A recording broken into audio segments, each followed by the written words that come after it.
Lit up like a star. This time means laughter.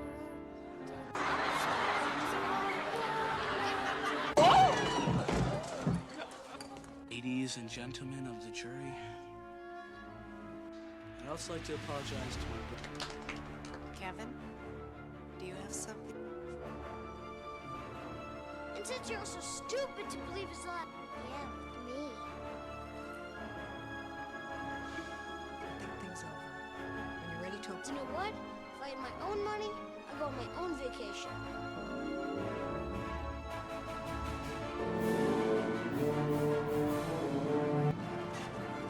We did it! 7, 14. Bag, I'll give them to you on the plane. Here's 2 more. Well, what?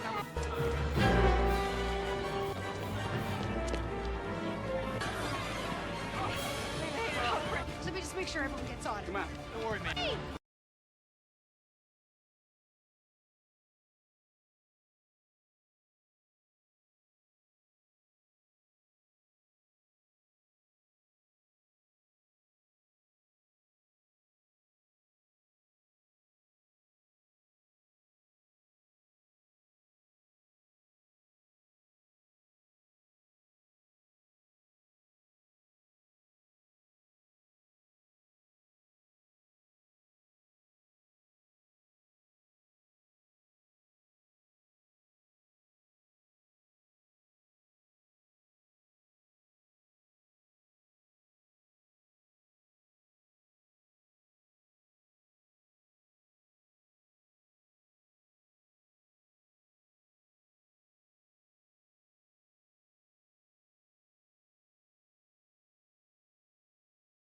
Here's a wild stat. Home Alone 2, Lost in New York, made 31.1 million in its opening weekend back in November 1992. Break that record for a hot second, literally 1 week after Bram Stoker's Dracula set it. And here's the kicker. This was a sequel to a movie that nobody expected to become the phenomenon it became. The first Home Alone wasn't supposed to be the third highest grossing film of 1990.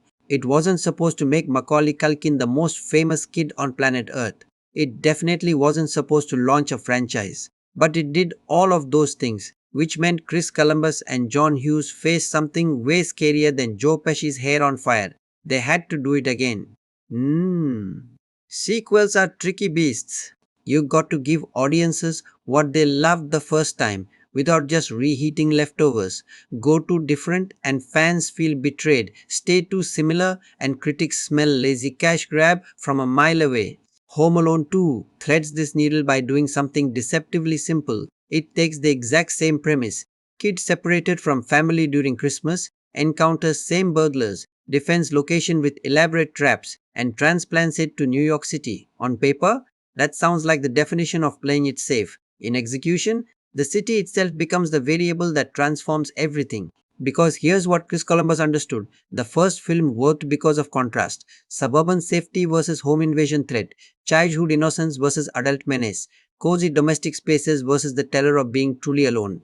Home Alone 2 maintains those contrasts but amplifies them through location. Kevin's not defending his familiar house anymore. He's navigating the most overwhelming city in America. He's not just dealing with 2 bumbling criminals. He's surrounded by 8 million strangers. The Plaza Hotel isn't his home. Central Park isn't his backyard. Every choice Kevin makes in this film carries higher stakes because he's not on his turf anymore. Bye. The production itself was ambitious as hell. Filming ran from December 9, 1991 to May 1, 1992, 44 days of shooting. That's nearly 5 months. For context, most comedies wrap in 60 to 90 days. But Columbus and his team were essentially making 2 films, one in Chicago and its suburbs, replicating the opening family chaos, and another in Manhattan during one of the busiest tourist seasons. They shot at O'Hare International Airport, Winnetka, Evanston, and then descended on New York City with a child star, Hollywood crew, and permission to film at some of the most iconic locations on earth. The Plaza Hotel alone is a logistical miracle. This isn't some random boutique hotel, it's a landmark at 5th Avenue and Central Park South, the kind of place where royalty and presidents stay. At the time, Donald Trump owned it, and even pops up in that lobby scene where Kevin asks for directions. Getting permission to film there meant coordinating with a working luxury hotel that couldn't just shut down for weeks. Guests were still checking in. Staff were still operating. Columbus had to weave a film production through all of that while maintaining the plaza's pristine, elegant atmosphere. The lobby you see on screen? That's the real lobby. The exterior shots, exactly what you'd see if you walk past today. Then there's Central Park, 758 acres of public space in the heart of Manhattan.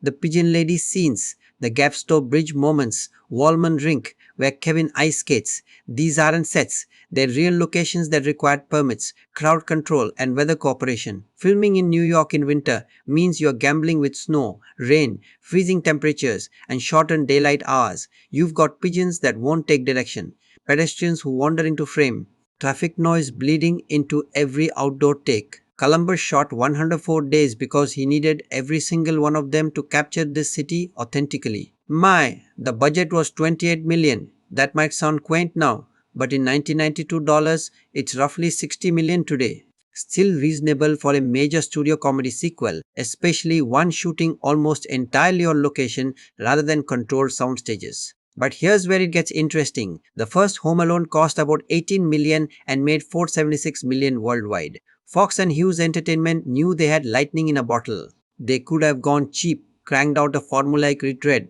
and still made a fortune. Instead, they invested more money to make something bigger, not just bigger in scale, bigger in ambition. H.F. John Hughes wrote the script just like the first film. Hughes had this gift for understanding suburban family dynamics and childhood perspective. He wrote Ferris Bueller's Day Off, The Breakfast Club, 16 Candles, Planes, Trains and Automobiles, basically the Rosetta Stone of 80s teen and family comedies. But Hughes was also savvy. He knew you couldn't just do Home Alone in New York without justifying why these specific characters would end up in this exact situation again. So the script front loads the family chaos. It makes the Wet Bandits' presence in New York organic. It gives Kevin a genuine reason to stay in Manhattan rather than immediately finding help. And crucially, it introduces the Pigeon Lady as an emotional anchor, someone who mirrors Kevin's loneliness, but from the other end of life's spectrum. Chris Columbus returned to direct, which was essential. He'd established the tone, the pacing, the visual glamour of this world. Swapping directors mid-franchise often creates whiplash. Columbus ensured continuity not just in story but in how the camera moves, how scenes are blocked, how violence is cartoonish rather than disturbing. He'd proven with the first film that he could balance slapstick brutality with genuine heart. The claps hurt. Watching Marv take a brick to the face or Harry's head catch fire is wince-inducing. But it never crosses into cruelty because Columbus frames it like a Roadrunner cartoon. Physics exists just enough to sell the gag, then bend just enough to keep it funny. Julio Macat returned as cinematographer. This matters more than people realize. Macat shot the first film's warm, glowing suburban interiors, those Christmas lights, that cozy house aesthetic. Now he had to translate that visual warmth into New York City's colder, harder urban environment. How do you make Manhattan feel Christmassy? How do you light Rockefeller Center without it looking like a postcard? How do you shoot the Plaza Hotel's opulence without making Kevin seem small and lost in a bad way? Macat solved these problems by keeping the camera close to Kevin's perspective. The city looms, but Kevin navigates it with confidence. The plaza is grand, but Kevin treats it like an adventure. The lighting stays warm even in winter exteriors, suggesting that magic and possibility exist everywhere if you're willing to see them. Raja Gosnell returned as editor. Editing is where comedy lives or dies. Timing a pratfall, knowing when to cut away for maximum impact, building rhythm so the film breathes between action sequences. That's all editorial craft. Gosnell cut the first film to perfection, making those trap sequences feel like escalating symphonies of chaos. He brought that same precision to the sequel while adapting to New York's faster pace. The city montages move quicker, the dialogue scenes have snappier timing. The final trap sequence is even more intricate because Gosnell understood how to build tension through cross-cutting between Kevin's preparations and the bandits' approach. And then there's John Williams, the man who scored Star Wars, Jaws, E.T., Raiders of the Lost Ark, and Superman came back to write music for a kid setting traps for burglars. Williams' original Home Alone score is iconic. That main theme is instant Christmas nostalgia for an entire generation. For the sequel, he expanded the orchestration, added New York-specific musical flavors, and composed new themes for the Pigeon Lady. Williams treats this material with the same seriousness he brings to Spielberg epics. He knows the music is what elevates slapstick into something emotionally resonant. When Kevin feels lonely, Williams scores it like genuine loss. When the traps spring, Williams scores it like a heist film. When the pigeon lady feeds her pigeons in Central Park, Williams gives her a theme that's haunting and beautiful, suggesting depth and tragedy without explaining it through dialogue. The cast reunited almost entirely. Macaulay Culkin was 11 during filming, still riding the wave of being the biggest child star since Shirley Temple. Joe Pesci and Daniel Stern came back as Harry and Marv, now calling themselves the Sticky Bandits after escaping prison. Catherine O'Hara returned as Kevin's mom, Kate. John Hurd as the dad. The siblings, the uncles, the whole chaotic McCallister clan showed up again. This continuity is crucial. These actors know their characters. They understand the rhythm. There is no adjustment period or chemistry building needed. They can jump right into the dysfunction and comedy because they've already lived in these roles. But the sequel also brought in fresh blood. Tim Curry as the Plaza Hotel concierge, Mr. Hector, a genius bit of casting. Curry's theatrical menace, that voice dripping with suspicion and disdain, makes him the perfect obstacle between Kevin and his scam. Brenda Fricker as the pigeon lady is the film's secret weapon. Fricker had just won an Oscar for My Left Foot 3 years earlier. She brings gravitas and genuine pathos to a character that could have been a throwaway eccentric. Instead, she becomes the emotional core of the film. The person who teaches Kevin that loneliness isn't solved by independence but by connection. The film opened on November 20, 1992 and immediately dominated. Critics were mixed, sequels always face harsher scrutiny. But audiences didn't care. That 31.1 million opening weekend was massive. The film played through the holidays, became a family tradition, and ultimately grossed 173.6 million domestically and 105.4 million internationally for a worldwide total of 359 million. It made nearly 13 times its budget. Fox had a hit. But more than that, they had a cultural artifact. Home Alone 2 became inseparable from Christmas for millions of people. It plays on cable every December. It streams every holiday season. Kids who were Kevin's age in 1992 now watch it with their own children. The Plaza Hotel still gets tourists asking about the movie. Central Park's Gavstow Bridge is a pilgrimage site for fans. The brownstone at 51 West 95th Street, where the final traps happen, is a real building, and people still visit it. Here's why that longevity matters. Most sequels are forgotten. They make money, disappear, become trivia answers. Home Alone 2 endured because Columbus, Hughes, and their team understood that repetition isn't the same as rehashing. They gave audiences the structure they wanted, the comfort of familiarity, while surrounding it with new textures, new locations, new emotional beats. Kevin's still clever and resourceful, but now he's also compassionate. The Wet Bandits are still incompetent and violent, but now they're motivated by greed rather than just revenge. The traps are still brutal and hilarious, but now they're set in a brownstone instead of a house, changing the spatial dynamics entirely. And underneath all the slapstick and chaos, there's something surprisingly melancholy about this film. Kevin spends most of the movie alone in New York at Christmas. He checks into a luxury hotel using his dad's credit card. He orders room service. He watches old movies. He explores the city. On the surface, it's every kid's fantasy freedom, money, adventure. But Columbus keeps reminding us that Kevin's lonely. The pigeon lady is lonely. Even Harry and Marv, in their pathetic way, are lonely. The film asks, what's the point of adventure if you got nobody to share it with? What's the point of home if it's empty? That's the thesis. Home Alone 2 builds toward. Kevin doesn't just defeat the bad guys, he reconnects the pigeon lady with her life, and he realizes that his annoying family is actually the thing he needs most. It's a more complex, more mature take on the first film's themes, which makes sense. Kevin's a year older, the audience is a year older. Columbus and Hughes trusted that growth. So before we dive into the story, the craft, the performances, the legacy, understand this. Home Alone 2, Lost in New York, is a sequel that respects its predecessor while carving its own identity. It's a comedy that takes its emotional beats seriously. It's a New York film that doesn't condescend to the city or use it as mere backdrop. It's a Christmas movie that understands loneliness is as much a part of the holidays as joy, and it's a technical achievement that coordinated practical stunts, elaborate sets, location shooting, and child labor laws into a coherent, entertaining, enduring piece of cinema. 44 days of shooting, 28 million budget, 359 million worldwide, and 359 million worldwide, and 3-4 years later, it's still playing every Christmas. Let's see how they pulled it off. The film opens with a school Christmas pageant, and immediately you know you're back in the McCallister chaos. Kevin standing on risers with dozens of other kids singing "Oh Holy Night" while his family sits in the audience looking vaguely embarrassed. But watch what Columbus does here. He's not just re-establishing characters. He's showing you that nothing has changed. Kevin's still the youngest, still overlooked, still treated like an afterthought by his massive extended family. The pageant is supposed to be Kevin's moment, but even here, surrounded by community and holiday spirit, he's just one face in a crowd. Go.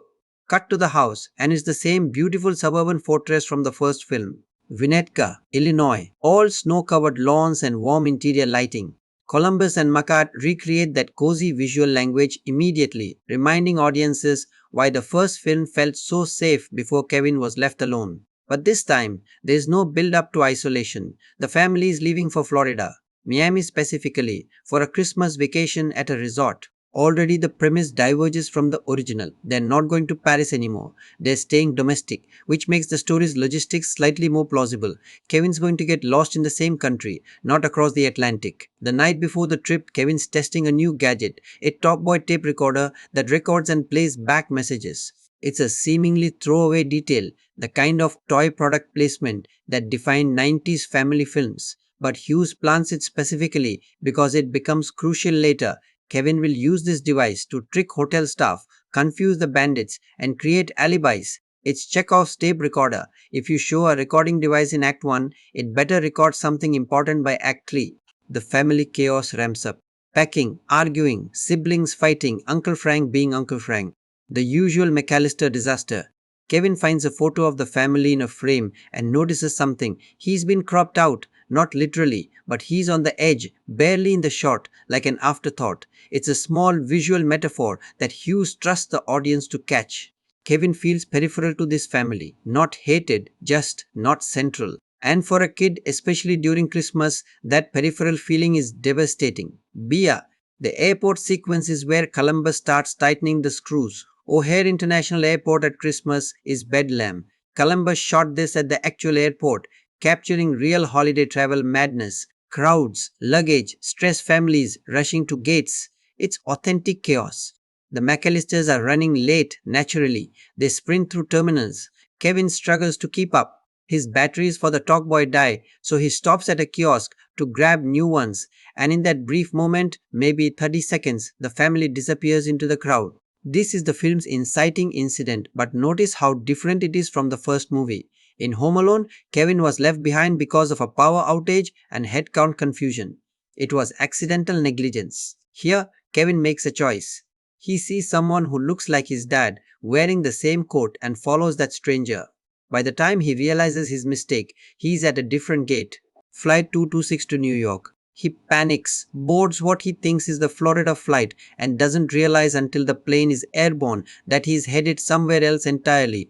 Columbus shoots Kevin's realization beautifully. The plane takes off. Kevin looks around, notices the other passengers, glances out the window, and you see it dawn on him. Something's wrong. But he doesn't scream. He doesn't cause a scene. He's learned from last year. Last time, he wished his family would disappear, and they did sort of. This time, he processes internally. Culkin plays this moment with genuine confusion and growing dread, not exaggerated panic. It makes Kevin feel real rather than cartoonish. Meanwhile, the family arrives in Miami, checks into their resort, and goes through the exact same horrible realization they had in the first film. They've lost Kevin. Again, Kate McCallister, Catherine O'Hara, loses it, understandably. "We did it again!" she screams. "It's funny because it's absurd. What are the odds?" But O'Hara sells the genuine maternal terror underneath the comedy. She knows Kevin's out there alone. She just doesn't know where. The family tries to locate him, calls the Chicago house, checks with neighbors, alerts authorities. But Kevin's on a plane to New York, unreachable and untracked. Just Kevin lands at LaGuardia Airport. This is where the film pivots from suburban comfort to urban overwhelm. Columbus shoots New York the way a kid from suburban Illinois would experience it: massive, loud, fast, and full of strangers. Kevin walks through the terminal, steps outside, and is hit by the city. Taxis everywhere, People shouting, honking, steam rising from manholes. It's December in Manhattan, so there's cold, wind, that particular urban chill that cuts through jackets. But here's what's brilliant: Kevin doesn't cry. He doesn't look for help immediately. Instead, he does what any kid with survival instincts would do. He figures out what he needs. He needs shelter. He needs money. Well, his dad's credit card, which he still has. He needs a plan. So he hails a cab like he's seen in movies, tells the driver the best hotel in New York, and ends up at the plaza. The Plaza Hotel reveal is iconic. That limestone and granite facade at Fifth Avenue and Central Park South, the flags out front, the doormen in uniforms. It screams old money luxury. Columbus frames it from Kevin's perspective, looking up, odd but determined. This is another key difference from the first film. In Home Alone, Kevin defended a space he knew. Here, he's entering a space completely foreign to him. He's improvising, and that improvisation becomes the spine of the entire first act in New York. Yeah, Kevin walks into the lobby, and this lobby is stunning. The real plaza lobby with its marble floors, ornate ceiling, gilded details, and hushed elegance. Columbus doesn't rush this moment. He lets Kevin and Yas take it in. The lobby becomes a character itself, representing adult sophistication that Kevin has to navigate with a child's cunning. He approaches the front desk, and here's where the top boy comes back. Kevin uses the recorder to play back his dad's voice, pretending his father is in the shower and sending Kevin to check in. It's a ridiculous plan. It absolutely should not work. But it does, because this is a comedy, and the universe bends slightly for Kevin. The desk clerk is skeptical, but processes the reservation under Kevin McCallister, Suite 411. Kevin gets a room key, heads upstairs, and discovers his temporary kingdom, a massive suite overlooking Central Park, complete with ornate furniture, a king bed, a sitting area, and every amenity a luxury hotel offers.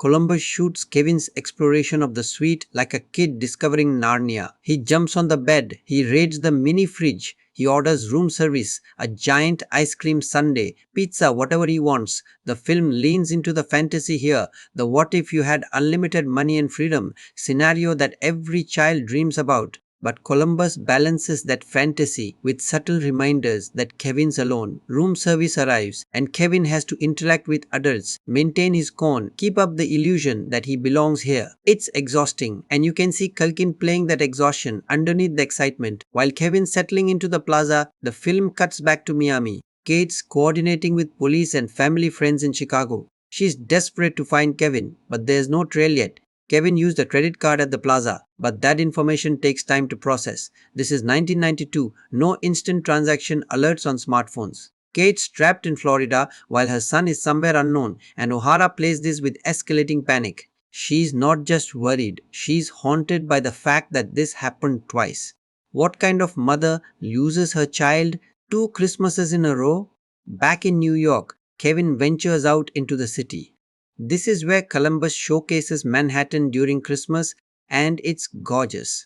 Rockefeller Center with its massive tree and ice skating rink. Fifth Avenue with holiday window displays. Central Park covered in snow. Street vendors selling roasted chestnuts and pretzels. Columbus and McCart shoot these locations with warmth and magic, making New York feel inviting rather than threatening. The city is massive, yes, but it's also full of wonder. Kevin walks through it like an explorer, and for a while, the film lets us share that exploration. He visits Duncan's Toy Chest, a fictional toy store, clearly inspired by FAO Schwarz, which was located on Fifth Avenue at the time. Inside, it's a cathedral of toys. Multiple floors, a massive Christmas tree, elaborate displays, animatronics. The owner, Mr. Plonix, Duncan played by Eddie Bracken, is kind and generous, telling Kevin about the store's holiday tradition of donating proceeds to a children's hospital.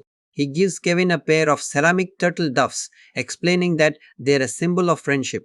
One for you, one for someone you care about, Duncan says. It's a gentle moment in the middle of chaos, and it plants the seeds for Kevin's emotional arc. He's got this gift now, this symbol of connection. But who will he give it to? The toy store scene also introduces the film's central emotional question. What does it mean to be alone? Kevin's alone in New York. The pigeon lady, who Kevin hasn't met yet, is alone in Central Park. Even Harry and Marv are alone in their criminal partnership. Duncan's gesture suggests that loneliness is solved through connection, through giving something of yourself to another person. It's a Christmas movie thesis, sure, but Hughes and Columbus don't beat you over the head with it. They let it simmer. Kevin leaves the toy store and continues exploring. He stops by a street vendor, buys a map, acts like a tourist, and that's when he sees them, Harry and Marv, the Wet Bandits, or rather, as they're now calling themselves, the Sticky Bandits, because they're going to steal all the money that's stuck in New York during the holidays. They've escaped from prison, traveled to New York, and plan to rob Duncan's toy chest on Christmas Eve when the cash register will be overflowing with charity donations. Kevin overhears this plan while hiding behind a pillar. His face goes through a journey: shock, fear, anger, determination. These are the men who terrorized him last year. They tried to hurt him. They destroyed his house. And now they're here, planning to steal from a children's charity. For Kevin, this becomes personal. It's not just about survival anymore. It's about justice. He can't let them rob Duncan's toy chest. He won't. But Kevin's also smart enough to know he can't fight them directly. He's 11. They're adults. So he does what he did last year. He becomes a problem they can't ignore. He starts messing with them. Small stuff at first, throwing snowballs, making noise, drawing attention. Harry and Marv spot him, realize who he is, and suddenly their simple robbery plan becomes complicated. This kid cost them a year in prison. This kid humiliated them, and now he's here in New York, interfering again. The game is on. Harry and Marv chase Kevin through Central Park, but he knows the terrain now. He studied that map. He leads them through winding paths, over bridges, into crowds. Columbus shoots the chase with escalating energy. Quick cuts, handheld camera, John Williams score building tension. Kevin escapes by ducking into a cab, and the bandits are left standing in the park, furious and defeated. But now, Kevin has a new problem. He's revealed himself. Harry and Marv know he's in New York. They are actively hunting him. And unlike last year, Kevin doesn't have the home field advantage. He's not in his house with weeks to prepare traps. He's in a city, staying at a hotel under a false pretense with two criminals looking for him. That night, back at the plaza, Kevin starts to feel the isolation. Room service brings dinner, but eating alone in a massive suite isn't as fun as it sounds. He watches a movie, Angels with Filthy Souls, the same fake noir film from the first movie. It's actually Angels with Even Filthier Souls now, a fictional sequel. He laughs at the exaggerated violence, the over-the-top dialogue. But when the movie ends and the room goes quiet, Kevin's just a kid far from home. Culkin plays this shift beautifully. The bravado drops. The loneliness sets in. The Mike Columbus ends this sequence with Kevin looking out his window at Central Park. The city glitters below. Christmas lights everywhere. Families walking together. And Kevin's up here alone, wondering what his family is doing, whether they miss him, whether they even care that he's gone. It's a melancholy beat in the middle of a comedy, but it's necessary. Without this moment, Kevin's just a wish fulfillment character. With it, he becomes human. Meanwhile, Kate finally gets the credit card alert. Kevin used the card at the Plaza Hotel in New York. She and Peter John Hurd immediately book flights, but getting to New York from Miami during Christmas travel season is a nightmare. Every flight is booked. They're stuck waiting, hoping Kevin stays safe, praying he doesn't do anything reckless. Which of course is exactly what Kevin's about to do. The next day, Kevin ventures out again, this time visiting Central Park more deliberately. He walks past Wallman Rink, watches ice skaters, eats street vendor food. And that's when he sees her, the pigeon lady. Brenda Fricker is draped in layers of old coats and scarves, sitting on a bench, surrounded by pigeons that land on her arms and shoulders. She's feeding them breadcrumbs, talking to them softly. Kevin watches from a distance, equal parts fascinated and wary. She looks homeless. She looks strange. But there's something gentle about her too. Later, Kevin enters Gapstow Bridge, one of Central Park's most beautiful stone bridges. And the pigeon lady is there. Kevin's scared at first, but she speaks kindly. "Don't be afraid," she says. They don't have a long conversation yet. That comes later. But this initial encounter plants something. Kevin sees loneliness reflected back at him. The pigeon lady is what happens when you're alone for too long. When the connections fray and disappear. When the city becomes your only companion. This encounter shakes Kevin. He returns to the plaza, tries to maintain his disguise. But the concierge, Mr. Hector, played with sneering suspicion by Tim Curry, is getting skeptical.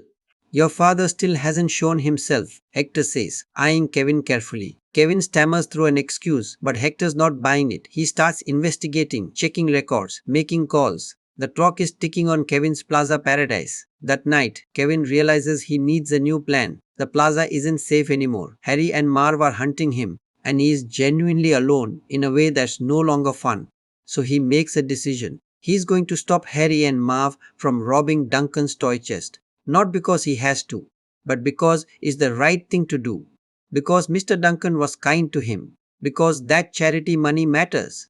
Because Kevin's not just surviving anymore, he's choosing to act. It's the turn from reactive to proactive. In the first film, Kevin defended himself because he had no choice. Here, Kevin chooses to engage. That choice defines the rest of the film. And Columbus earns it by showing us Kevin's journey from excitement to loneliness to purpose. We understand why he does what he does next, because we've been with him every step. The stage is set. Kevin's in New York. The bandits are closing in. The plaza is becoming unsafe. And a pigeon lady sits in Central Park, feeding birds and waiting for someone to see her. Kevin wakes up the next morning in his plaza suite, knowing the fantasy is ending. Mr. Hector is suspicious. The credit card will eventually trigger alerts. His parents are probably looking for him. But instead of panicking, Kevin doubles down. He is going to make the most of his remaining time. He showers, gets dressed, puts on his dad's aftershave, burning his face in the process, a callback gag that Culkin sells with perfect timing, and heads downstairs to maintain appearances.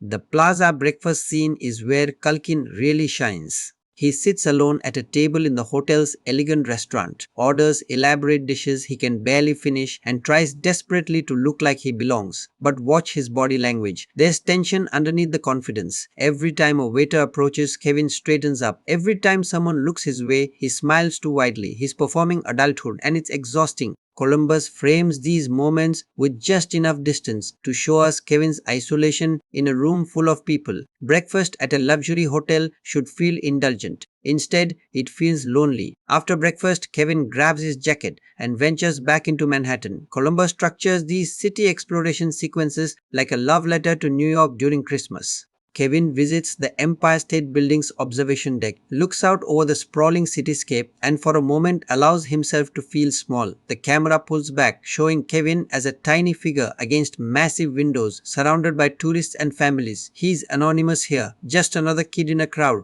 It's both liberating and isolating. He walks through the streets, stopping at a toy store window display. Columbus holds on this shot longer than necessary.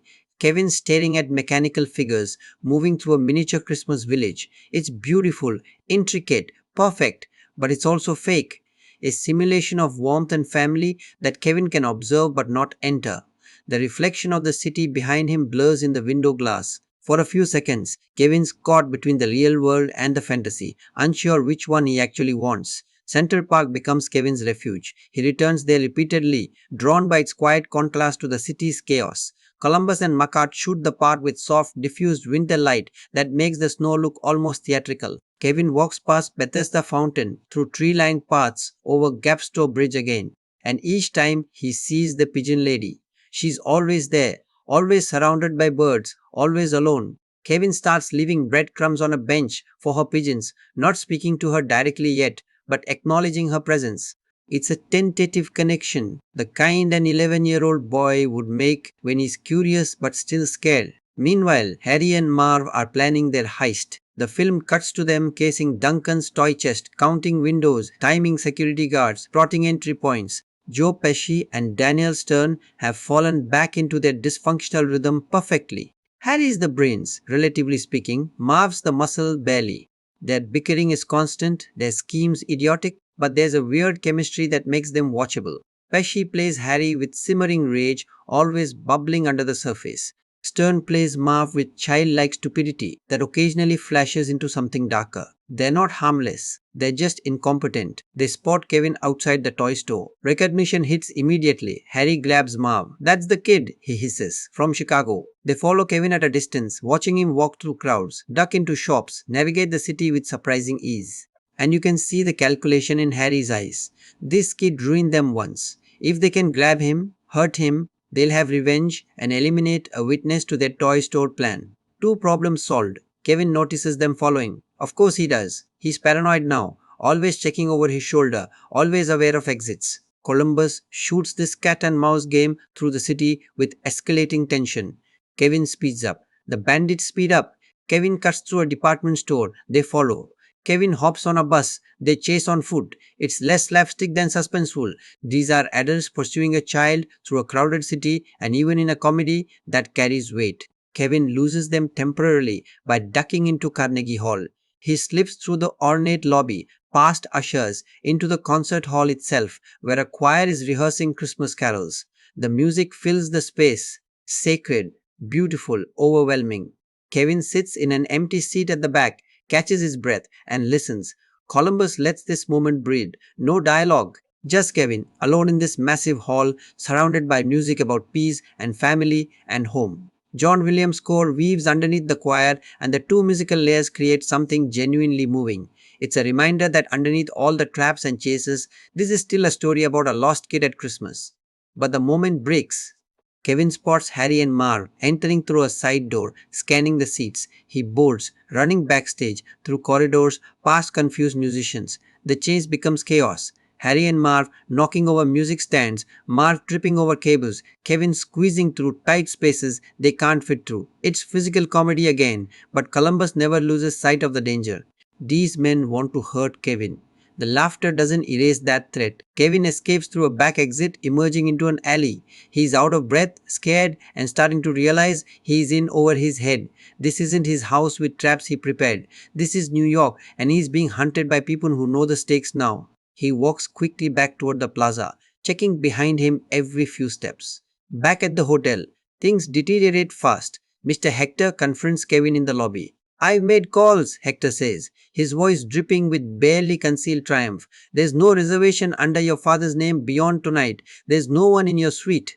And frankly, young man, I don't believe you're here with parental supervision at all." Tim Curry delivers this with perfect villain energy, not over the top, just officious and self-satisfied. He enjoys catching Kevin in the lie. Gavin tries to maintain his scorn, playing back the talkboy recording of his dad's voice, but Hector's done with games. "I'm calling the police," he announces. Kevin's face shifts from defiance to genuine fear. Police mean authorities. Authorities mean being sent back to Chicago. And Kevin still hasn't stopped Harry and Marv from robbing Duncan's toy chest. He can't leave yet, so Kevin runs. Again. Through the plaza lobby, past shocked guests, out the revolving doors onto Fifth Avenue. Hector shouts after him, but Kevin disappears into the crowd. Columbus shoots this escape with handled urgency. Kevin pushing through pedestrians, weaving between cabs, running blind with nowhere specific to go. He's lost his room, his stuff, his temporary home. He's truly alone now. On the streets of Manhattan, with night falling and temperature dropping, Kevin finds himself back in Central Park. It's getting dark, and the park takes on a different character. Quieter, colder, emptier. Streetlights cast long shadows. His breath fogs in the air. He's wearing a jacket, but it's not enough for a New York winter night. He walks past Wallman Rink again, sees skaters circling under lights, and the contrast is stark. All those people having fun, warm, together, while he's alone in the cold.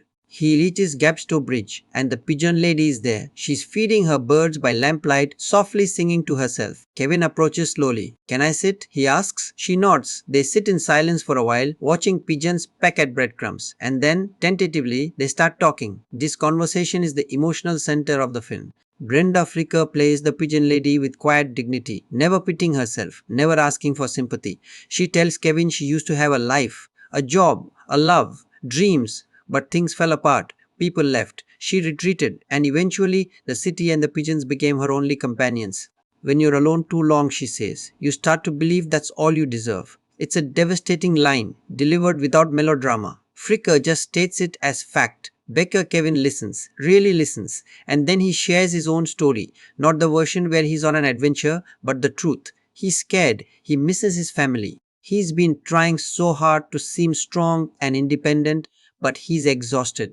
"I don't know if they even miss me," Kevin admits. The pigeon lady looks at him with something like recognition. "They miss you," she says softly. "Maybe they don't say it right, maybe they don't show it right, but they miss you." Columbus shoots this scene close and intimate. No sweeping cinematography. No music initially, just two lonely people talking on a bridge in Central Park. John Williams holds back his score until the very end of the conversation, and when it comes in, it's gentle and aching piano and strings suggesting connection forming, walls coming down, understanding reached. Kevin reaches into his pocket and pulls out the ceramic turtle doves Mr. Duncan gave him. He offers one to the pigeon lady. One for you, one for someone you care about. He repeats Duncan's words. She takes it, tears forming in her eyes. It's the first meaningful gift she's received in who knows how long. And for Kevin, it's the first time he's given something of value to someone else without expecting anything back. It's pure generosity, pure connection. They sit together a bit longer, watching pigeons roost for the night. The pigeon lady tells Kevin about Carnegie Hall, how she used to perform there as a young woman before everything fell apart.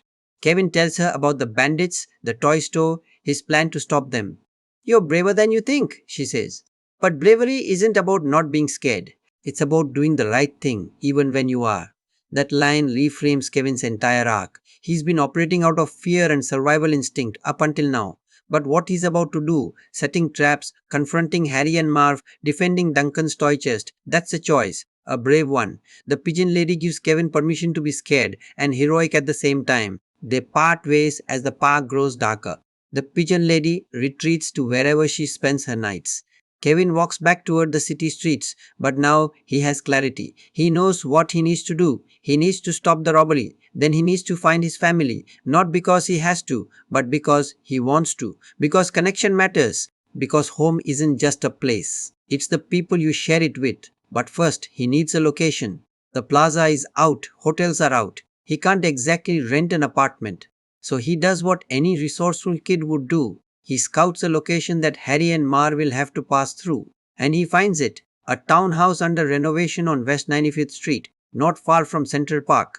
It's empty. Scaffolding outside, construction tarps covering windows. Nobody's working there over the holidays. It's perfect. Nika Kevin breaks in through an unlocked window. Inside, the townhouse is gutted. Bare walls, exposed beams, dropped cloths everywhere, tools left lying around. It's cold, unfinished, slightly creepy. But it's also full of possibilities. Columbus shoots Kevin's exploration of the space like he's surveying a battlefield. He's not just looking for shelter, he's planning defenses. And with the construction site full of tools, paint, lumber, and industrial supplies, Kevin has everything he needs to build his trap gauntlet. He starts gathering materials, bricks from a pallet, paint cans from a shelf, a blowtorch, someone left behind, rope, nails, a metal pipe. Kevin works through the night, constructing elaborate traps on each floor. Columbus cross-cuts between Kevin's preparations and Harry and Marv planning their toy store heist, building parallel tension. Both sides are preparing for confrontation. Both sides think they have the advantage. Kevin rigs the front steps with tar, knowing it'll freeze overnight into a sticky trap. He balances bricks on the roofline, ready to drop. He sets up a paint can tripwire on the second floor. He preps the blowtorch near a door.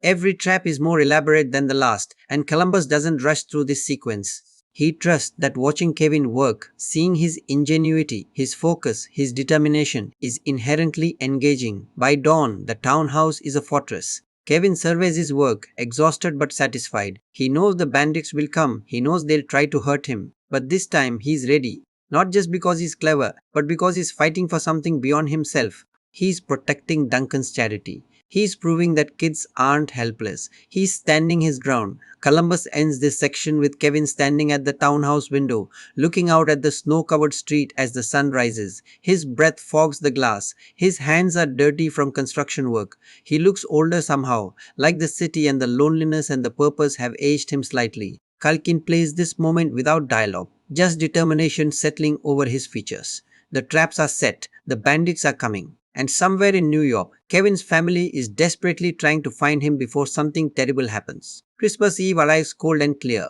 Kevin spends the morning doing reconnaissance, tracking Harry and Marv from a safe distance, confirming their plan. They are still fixated on Duncan's toy chest, still counting the charity money in their heads, still convinced they'll pull off the heist of the century.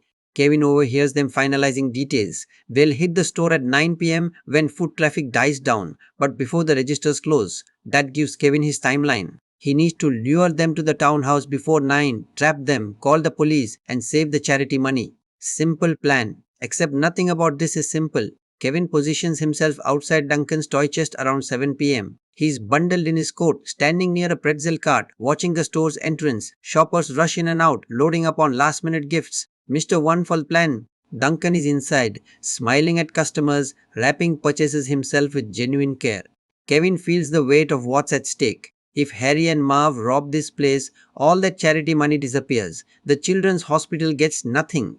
Duncan's faith in humanity takes another hit. Harry and Marv appear from around a corner, dressed in long coats, trying to look inconspicuous and failing miserably. They are casing the store, counting guards, timing entrances. Kevin steps out from his hiding spot directly into their line of sight. He makes eye contact with Harry, smiles, waves. It's a taunt, a provocation, a declaration. I'm here, I know your plan, and I'm going to stop you. Harry's face goes through rage, shock, and calculation in about 2 seconds. He elbows Marv. That's him! That's the kid! Marv's slower to process, but when he does, his expression darkens. We grab him now, Harry hisses. Kevin takes off running, not panicked, but controlled. He's leading them away from Duncan's toy chest, away from their target, toward the trap waiting on West 95th Street. Columbus shoots the chase through Manhattan streets with kinetic energy. Kevin sprints through holiday shoppers, dodges around a Salvation Army Santa ringing a bell, weaves between parked cars. Harry and Marv pursue, less graceful, knocking into people, shouting apologies they don't mean. The city becomes an obstacle course. Kevin uses his size advantage, slipping through gaps adults can't fit through, ducking under barriers, cutting through a busy department store and out the other side. But the bandits are motivated by rage now, not just greed. They stay on his trail. Kevin leads them through Central Park, past Wallman Rink, over Bow Bridge, around the Great Lawn. The park is quieter on Christmas Eve, fewer tourists, mostly locals, walking dogs, or couples strolling through the snow. Kevin's footprints mark his path. Harry and Marv follow them like bloodhounds. Kevin emerges from the path onto Central Park West, then cuts over to West 95th Street. The townhouse is 3 blocks away. 2 blocks, 1 block. He can see the scaffolding, the construction tarps flapping in the wind. Almost there, Harry and Marv are maybe 30 yards behind him, closing the distance. Kevin reaches the townhouse steps, bounds up them. His feet know exactly where to land, avoiding the tar he spread earlier. Harry hits the tar first. His foot sticks. He tries to pull free, loses his balance, lands face first in the frozen sticky mess. Marv tries to help, steps in it himself, and both of them end up tangled in tar like flies on flypaper. Kevin stops at the door, turns and watches them struggle. "Merry Christmas, ya filthy animals," he shouts, echoing the fake movie line that's become his catchphrase. Then he disappears inside. Harry and Marv eventually pull themselves free, leaving their shoes stuck in the tar, now barefoot on frozen concrete. They are furious, humiliated, in pain. Any pretense of this being about the toy store robbery has evaporated. This is personal. They want Kevin. They kick open the townhouse door and charge inside. The townhouse interior is dark, lit only by work lights Kevin rigged up. Harry and Marv enter cautiously, looking around. "He's just a kid," Harry mutters, trying to reassure himself. "What's he gonna do?" Marv nods, but his eyes dart nervously. They both remember last year. They both remember the paint cans, the blowtorch, the tarantula, the BB guns. This kid is dangerous. They move through the ground floor, empty, tools scattered around, drop cloths hanging from doorways. Nothing obviously threatening. They find the stairs to the second floor. Harry goes first. Marv follows. And that's when the first trap springs. Kevin rigged bricks to fall from above when a tripwire is triggered. Harry steps on the wire. 4 bricks drop from the ceiling, hitting him square on the head in rapid succession. Thunk, thunk, thunk, thunk. He staggers, sees stars, nearly blacks out. Marv catches him before he falls down the stairs. "I'm gonna kill that kid," Harry slurs, eyes unfocused. Pesci plays this with cartoon rage. You can almost see little birds circling his head. They reach the second floor landing. Kevin's voice echoes through the empty space. "Come and get me." It's coming from everywhere and nowhere. Kevin's using the top boy, placing speakers around the house, projecting his voice to confuse them. Harry and Marv split up. Mistake. Marv enters a bedroom. It's stripped to the studs, insulation exposed. He looks around, sees nothing immediately dangerous. Then he spots Kevin's backpack in the corner. He approaches it, reaches down, grabs it, and a rope snaps tight around his ankle, hoisting him into the air. He is dangling upside down, arms flailing, shouting for Harry. Harry finds him, laughing despite his concussion. "You look ridiculous." He tries to cut the rope with a pocket knife, but Kevin's thought of that too. The moment Harry touches the rope, a bucket of spackle dumps onto both of them from above, coating them in white goo. They're blinded, choking, spitting plaster. Columbus choreographs these traps with escalating creativity and brutality. The can launches upward, catching Harry in the face, sending him stumbling backward into a pile of bricks. Marv tries to grab Kevin, but Kevin ducks and Marv's momentum carries him forward. His foot catches on a tripwire. A toolbox swings down from a beam, connecting with Marv's head. He drops like a sack of wet cement. Kevin doesn't celebrate. He runs to the fire escape, climbs down 3 floors, drops into the alley, and sprints towards Central Park. Behind him, he hears Harry screaming in rage. They're not done. They're hurt, furious, and still coming. Kevin reaches Gapstone Bridge in Central Park, breathing hard, adrenaline crashing. The pigeon lady is there, like she always is. She sees his face and knows immediately something's wrong. They're still following me, Kevin gasps. She looks past him, sees Harry and Marv limping into the park, covered in tar and feathers and blood, murder in their eyes. Ma, Hide, she tells Kevin, pushing him behind her bench. She stands facing the approaching bandits. Her pigeons, dozens of them, roost on her shoulders, her arms, her head. Harry and Marv stop a few feet away. Where's the kid? Harry demands. The pigeon lady doesn't answer. Instead, she makes a sound, a soft cooing that Kevin's heard her use to call her birds. The pigeons respond. Not just hers, but every pigeon in Central Park. Hundreds of them. They descend on Harry and Marv in a shrieking, flapping mass. The bandits scream, flail, try to fight off the birds, but it's useless. They're overwhelmed, pecked, clawed, terrified. They run blindly, trying to escape the avian assault, and stumble directly into a police patrol that's been searching the park. The cops see two men covered in mysterious substances, attacking birds clearly disturbed. They move in. Harry and Marv, disoriented and exhausted, try to run but collapse. The police cuff them, call for backup. Kevin emerges from behind the bench, watching from a distance. The pigeon lady looks at him. You saved them, Kevin says quietly. You saved me, she replies. It's over. The bandits are caught. The charity money is safe. Kevin's no longer being hunted. But he's also still alone on Christmas Eve in Central Park. The pigeon lady sees this. What now? She asks. Kevin reaches into his pocket and realizes he still has his half of the turtle dove. He looks at it, then at her, then toward the city lights beyond the park. Now I go home, he says. But going home isn't as simple as deciding to do it. Kevin's still in Central Park on Christmas Eve with no money, no phone, no way to contact his family. The pigeon lady walks with him toward the park's edge, her birds dispersing into the night. Where will you go? She asks. Kevin looks toward Fifth Avenue, toward the Plaza Hotel glowing in the distance. I need to find my parents, he says. They were trying to get to New York. Maybe they are there. It's a thin hope, but it's all he has. The pigeon lady nods, understanding. Before they part, she pulls something from her coat, a small silver whistle, the kind she uses to call her pigeons. In case you need help, she says, pressing it into his palm. Kevin takes it, knowing he probably won't use it, but grateful for the gesture. They hug briefly, this odd pair who found each other in loneliness. Then Kevin walks toward the city lights, and the pigeon lady returns to her bridge and her birds. Kevin approaches the plaza cautiously. Mr. Hector is probably still looking for him. Security might be alerted, but as he nears the entrance, he sees police cars, lights flashing, and his heart sinks. They're here for him. He's about to be arrested for credit card fraud or trespassing or whatever they charge 11-year-olds with. But then he sees them, his mom and dad, standing in the plaza lobby, talking frantically to hotel staff and police officers. Kate's a red coat askew, hair disheveled, eyes red from crying. Peter looks equally destroyed. They've clearly just arrived, probably fought through every travel nightmare to get from Miami to New York on Christmas Eve. Kevin freezes on the sidewalk, watching through the glass doors. Part of him wants to run in immediately. Part of him is terrified of the reunion, of facing what he's put them through. Kate turns, scanning the lobby one more time, and through the glass she sees him. Their eyes meet. For a heartbeat, neither moves. Then Kate runs through the lobby, past the doorman, into the street. She drops to her knees on the sidewalk and pulls Kevin into her arms with the kind of desperate force that mothers reserve for children they thought they'd lost. She's sobbing, crushing him against her chest, repeating his name like a prayer. Peter joins them, wrapping both of them in his arms. They are a huddle on the Fifth Avenue sidewalk while Christmas Eve foot traffic flows around them. Macaulay Culkin plays this moment with total vulnerability. Kevin's tough kid facade shatters completely. He's crying too, clinging to his mom, all the fear and loneliness and exhaustion pouring out. Catherine O'Hara doesn't hold back either. This isn't a movie crying performance. This is raw parental terror releasing into relief. A Columbus holds the shot longer than most directors would.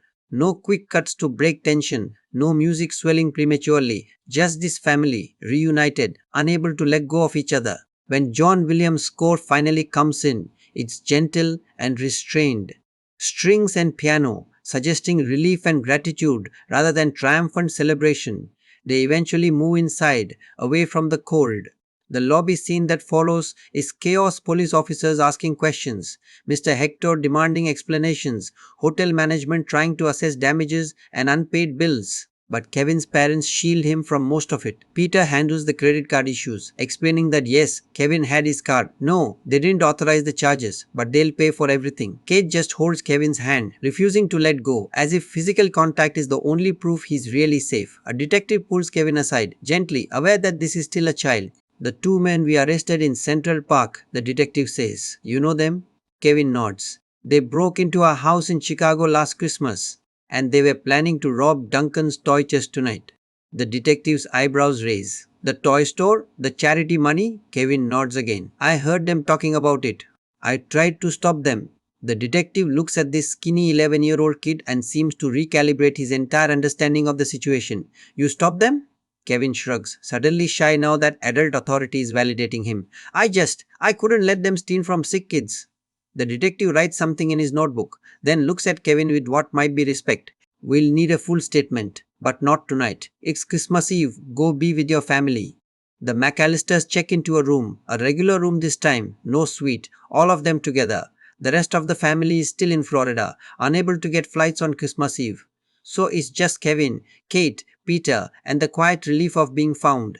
They order room service, Kevin's choice. He's earned it. They sit together in the room, not talking much, just being present. Kate keeps touching Kevin's hair, his shoulder, his hand, reassuring herself. He's real. Eventually, Peter falls asleep in a chair, exhausted from travel and stress. Kate and Kevin sit on the bed, and she asks the question that's been gnawing at her. Were you scared? Kevin considers this. Yeah, he admits, but I don't know. I met people. I saw things. I helped someone. Kate listens as Kevin tells her about the pigeon lady, about Mr. Duncan's kindness, about the turtle doves and what they mean. She was so lonely, Mom. And I realized I'd rather be with you guys even when you're annoying than be alone. It's the thesis statement of the film, delivered not through action but through this quiet conversation between mother and son. Kate tears up again, but she's smiling too. You're right, she says. We are annoying.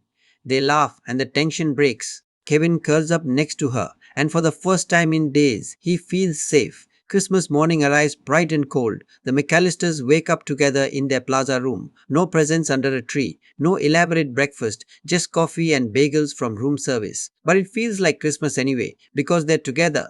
Peter suggests they walk through the city, see the decorations, maybe find a church service. Kate agrees. Kevin wants to make one stop first. They walk to Duncan's toy chest. It's closed on Christmas morning, but Mr. Duncan is inside, visible through the window, taking inventory. Kevin knocks. Duncan sees him, recognizes him immediately, and opens the door with a huge smile. Young man, I heard what you did. The police told me you stopped a robbery. Kevin blushes, uncomfortable with praise. I didn't want them to steal your charity money. Duncan's eyes get misty. He invites the McCallisters inside, shows them the collection box, still full, still safe.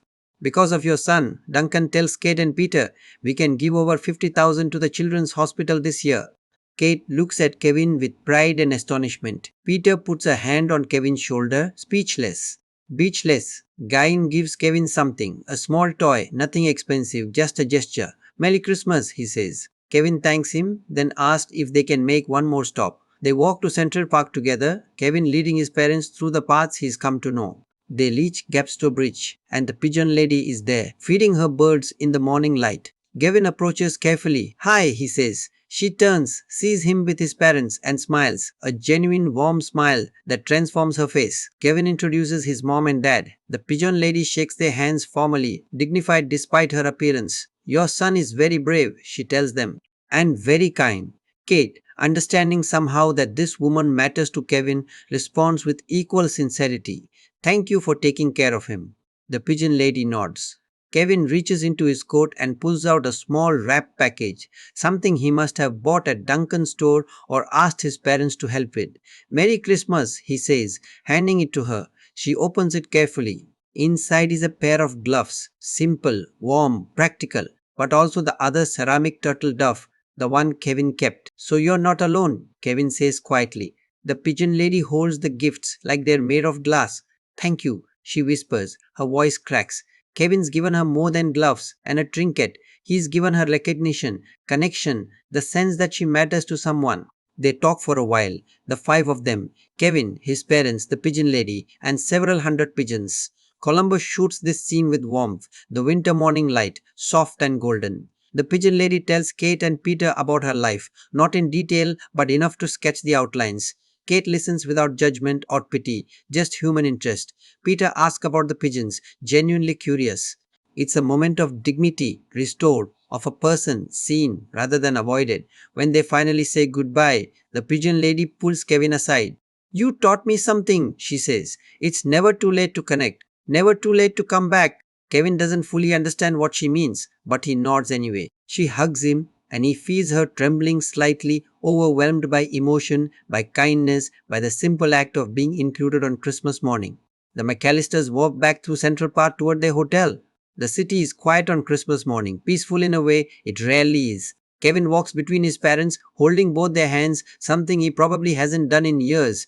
I'm sorry I got lost again, he says. Kate squeezes his hand. I'm sorry we keep losing you, she replies. Maybe we need to pay more attention. It's an acknowledgement, a promise to do better, not perfect. This family will never be perfect, but better, more aware, more intentional about making sure Kevin feels seen and valued. Peter adds, although if you're going to get lost, at least you stopped a major crime and helped a homeless woman. So, silver lining? Kevin laughs. It's a dad joke, awkward and inappropriate, but also perfectly. Peter, the tension dissolves completely. They're okay, not because the trauma is erased, but because they're facing it together.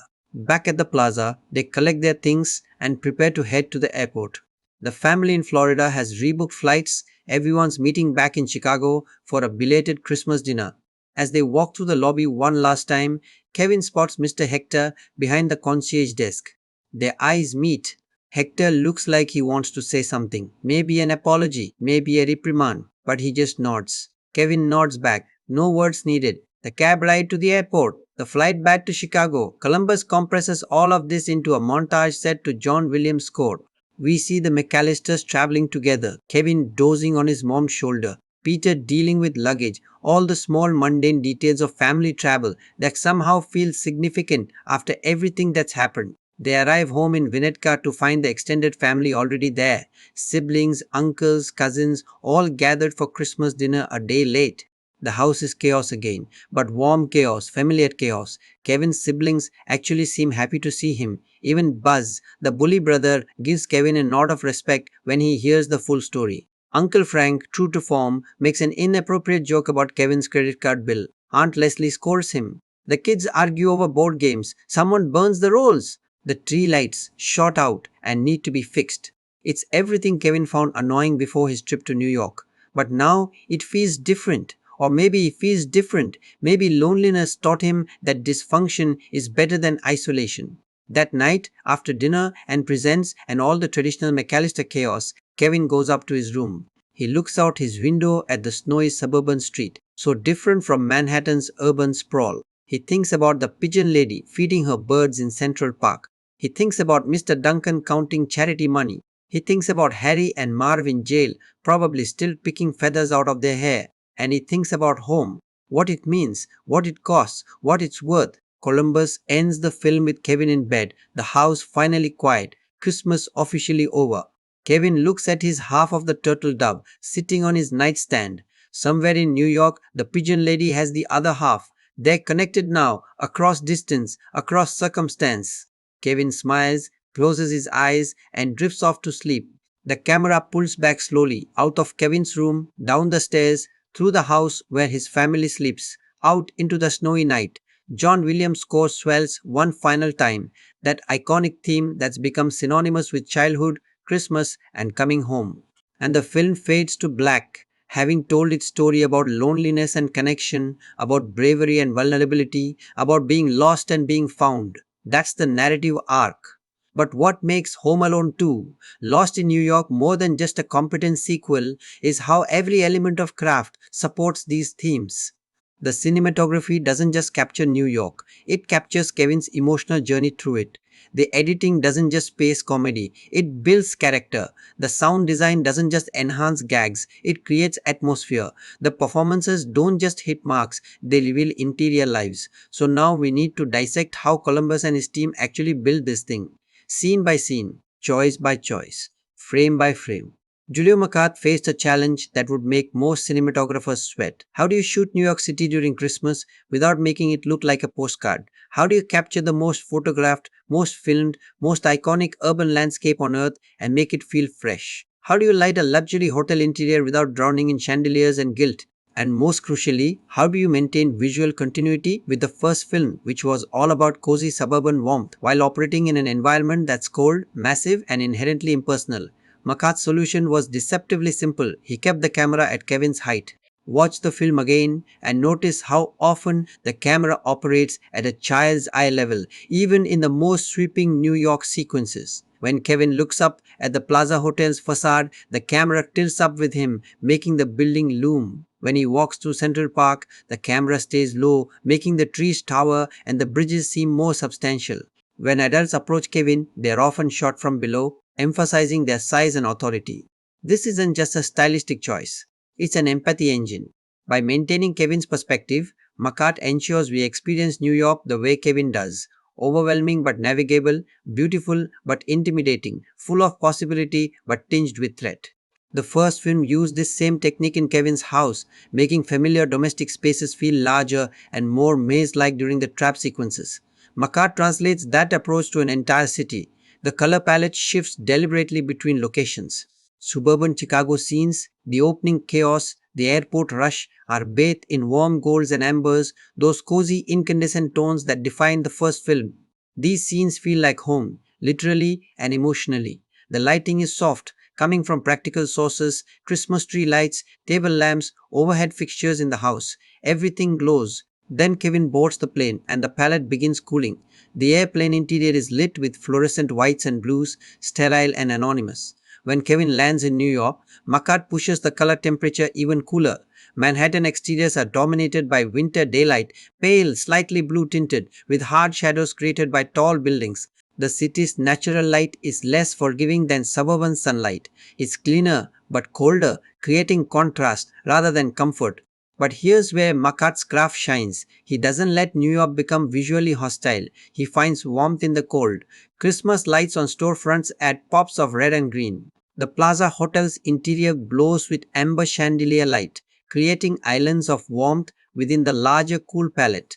Central Park at dusk gets painted with magic hour lighting, that golden period just before sunset when everything softens and glows. Even the townhouse, where the final traps occur, despite being a gutted construction site, gets lit with warm work lights that create pockets of visibility in the darkness. The Plaza Hotel sequences deserve special attention. This is a working luxury hotel with specific lighting already in place. You can't just tear down chandeliers and install grip equipment. Macat had to work with existing architectural lighting while ensuring his actors were properly exposed for film. The lobby scenes show this balancing act perfectly. The grand chandeliers provide ambient light, but Macat supplements with carefully hidden sources that keep Kevin's face without destroying the location's natural elegance. Watch the scene where Kevin checks in at the front desk. The concierge is lit from above and slightly behind by the lobby's existing fixtures, which puts him partially in shadow, visually reinforcing his suspicious, judgmental nature. Kevin, meanwhile, is lit from the front with softer fill light, keeping his face visible and readable.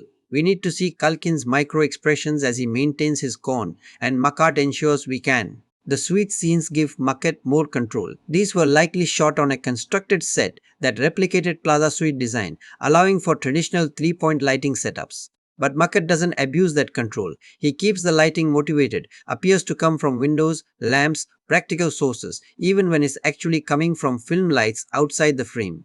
The result is spaces that feel luxurious but not artificial, lit for beauty but also for emotional truth. When Kevin feels excited exploring the suite, Macat fills the room with bright, even light.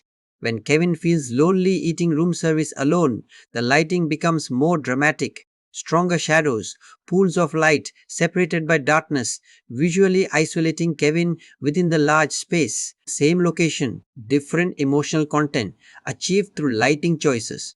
Central Park required entirely different strategies. McCart was shooting in a public space with natural light, weather he couldn't control, and clouds he had to work around. The ice skating scenes at Warman Rink were shot during actual operating hours, meaning McCart had to light for film while not interfering with real skaters.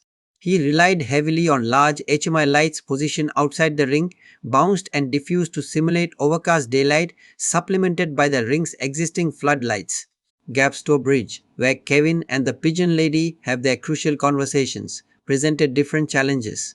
It's a stone bridge in the middle of the park, with trees on all sides and water below. Natural light is dappled and inconsistent. McCart shot these scenes during specific times of day when the sun's angle provided soft, directional light through the trees. But he also had to account for continuity. If a conversation spans multiple days of shooting, the light needs to match across takes filmed weeks apart. B. The solution involved meticulous notes on sun position, cloud cover, and time of day combined with large diffusion frames to soften and control available light. When natural light wasn't cooperating, McCart used big soft sources positioned to replicate the sun's direction, creating artificial daylight that matches the natural stuff well enough that cuts between them are invisible. The trap sequences in the townhouse returned to more controlled environments. This was likely a constructed set on a sound stage, though it's dressed to look like a real construction site. Here, McCart embraces theatrical lighting, strong key lights, creating dramatic shadows, practicals, work lights, bare bulbs, providing motivated sources, darkness used as a compositional element rather than something to eliminate. When Kevin rigs traps, the lighting is workmanlike, bright enough to see what he's doing but not glamorous. When Harry and Marv enter, the lighting becomes more sinister, lower key, shadows lengthening, creating a haunted house atmosphere. When traps spring, McCart often backlights the action, silhouetting the physical comedy for maximum impact. A paint can swinging toward camera becomes more effective when it's backlit, creating a clear shape against darkness. The rooftop confrontation gets lit with a mix of practical sources, New York City lights in the background, moonlight from above, and carefully placed film lights. McCart needed enough light to shoot action at night, but not so much that it destroyed the nighttime atmosphere. The compromise is visible in the final sequence. You can see the actors clearly, but the scene still feels nocturnal. City lights twinkle in the background, establishing location and scale. The snow on the rooftop reflects available light, helping with exposure. Camera movement throughout the film follows classical patterns. McCart and Columbus favor steady, motivated camera work over flashy technique. The camera moves to follow action, to reveal information, to build tension, never just to show off. When Kevin runs through Central Park chased by the bandits, the camera follows with smooth tracking shots, keeping Kevin in frame while the background blurs past. When Kevin explores the Plaza suite, the camera pans and tilts to discover the space alongside him. There are moments of handheld work, particularly in chaotic sequences. The airport rush, the final chase through Manhattan streets. The handheld camera creates urgency and immediacy, making us feel like we are running alongside Kevin rather than observing from safety. But Columbus and McCart use this sparingly. Most of the film stays on sticks or dollies, maintaining compositional control. Framing choices reinforce character and theme. Kevin is often framed in doorways, windows, or archways, literally and metaphorically in transition between spaces, between childhood and maturity, between home and adventure. The pigeon lady is frequently framed against open sky or park landscapes, suggesting her connection to nature and freedom despite her circumstances. Harry and Marv are often framed in tight, cramped compositions, visually boxing them in even before the trap spring. The aspect ratio is 1.85:1, standard for American theatrical releases in the early 90s. It's wide enough to capture New York's horizontal sprawl, those long avenues stretching to vanishing points, the plaza lobby's expansive floor plan, but not so wide that it creates compositional challenges with vertical elements like buildings and trees. McCart uses depth of field expressively. In wide shots of New York, he keeps everything in focus, foreground, midground, background, creating a sense of visual density and overwhelming detail. In close-ups, particularly emotional moments, he opens up the aperture, throwing backgrounds into soft blur and isolating the character. When Kevin and the pigeon lady talk on Gapstow Bridge, Macat alternates between wider shots that show them in context, the park, the city beyond, and closer shots with shallow focus that exclude everything except their faces and the connection forming between them. The trap sequences use focus pulls to guide attention. When Marv approaches a rigged backpack, the camera might start focused on his face, then pull focus to the rope trap in the background, alerting us to danger. Marv doesn't see. It's a visual storytelling technique borrowed from horror films, creating suspense through information control, showing the audience the threat before the character encounters it. New York itself becomes a character through Macat's lens, but not in the cliche way most films treat iconic cities. Columbus and Macat aren't interested in tourist board beauty shots. They're interested in how this specific kid experiences this specific place at this specific time. So yes, we see Rockefeller Center and Central Park and the Plaza Hotel, but we see them filtered through Kevin's needs and emotions. When Kevin first arrives and is overwhelmed, the city is shot in chaotic fragments, quick cuts of yellow cabs, steam vents, crowds, buildings, or rapid fire stimulation. When Kevin gains confidence and starts exploring, the pace slows and the camera lingers, allowing us to appreciate architectural details, window displays, the urban Christmas aesthetic. When Kevin feels lonely, the city is shot in wider, more isolated compositions. Small figure in a big flame, surrounded by space and strangers. The ice skating montage shows Macat's range. We get wide establishing shots of Wallman Rink with the Manhattan skyline behind it, iconic and beautiful. We get medium shots of Kevin skating among crowds, integrated into city life. And we get close-ups of Kevin's face as he glides. Pure joy, simple pleasure, a kid being a kid. The sequence moves through scales of composition, from epic to intimate, telling a complete emotional story through visuals alone. Central Park in winter is notoriously difficult to shoot. The snow is beautiful, but it plays havoc with exposure. All that white reflects light and can fool light meters into underexposing everything else. Macat compensates by slightly overexposing to preserve detail in the snow while ensuring faces don't go too dark. The result is scenes that feel bright and clean, winter wonderland stuff without losing shadow detail. The pigeon lady scenes required specific lighting to make Brenda Fricker look weathered and rough-lived without being grotesque. Macat lights her with soft diffuse sources that show texture and age in her face but don't harshly spotlight every wrinkle. She looks like someone who's lived outdoors for years, but she's still dignified, still beautiful in her way. The pigeons themselves create moving shadows and fluttering patterns of light, adding visual interest to scenes that are otherwise just two people talking on a bench. Night scenes in Central Park are particularly effective. Macat uses practical street lights as key sources, supplemented by hidden film lights to fill shadows. The park feels genuinely nocturnal, dangerous, quiet, mysterious. But we can still see action clearly. When Kevin runs through the park at night chased by the bandits, the lighting creates zones of visibility separated by darkness, suggesting both pursuit and potential hiding spots. The film's final images, Kevin back home in Winnetka, looking out his window at the snowy suburb, return to that warm golden palette from the opening. But there's a subtle difference. The lighting feels slightly softer, slightly more magical, as if Kevin's seeing his familiar world with new appreciation. It's a tiny shift, probably not consciously noticeable to most viewers, but it's there. Macat and Columbus understand that coming home after adventure doesn't mean everything returns to exactly how it was. You're different. The world looks different. One technical detail worth noting, this film was shot on 35mm film stock, not digital. Film has a specific quality grain structure, color response, latitude in highlights and shadows. That was standard in 1992 but is now considered aesthetic choice. Macat selected film stocks that handled the wide contrast range of New York in winter, where bright snow and dark building shadows can exist in the same frame. The film's light grain gives it texture and warmth that digital acquisition wouldn't have provided. Macat's work on Home Alone 2 doesn't call attention to itself. That's the mark of great cinematography in classical narrative filmmaking. It serves story and character rather than showcasing technique. But when you study the choices, the craft becomes visible. Every frame is composed intentionally.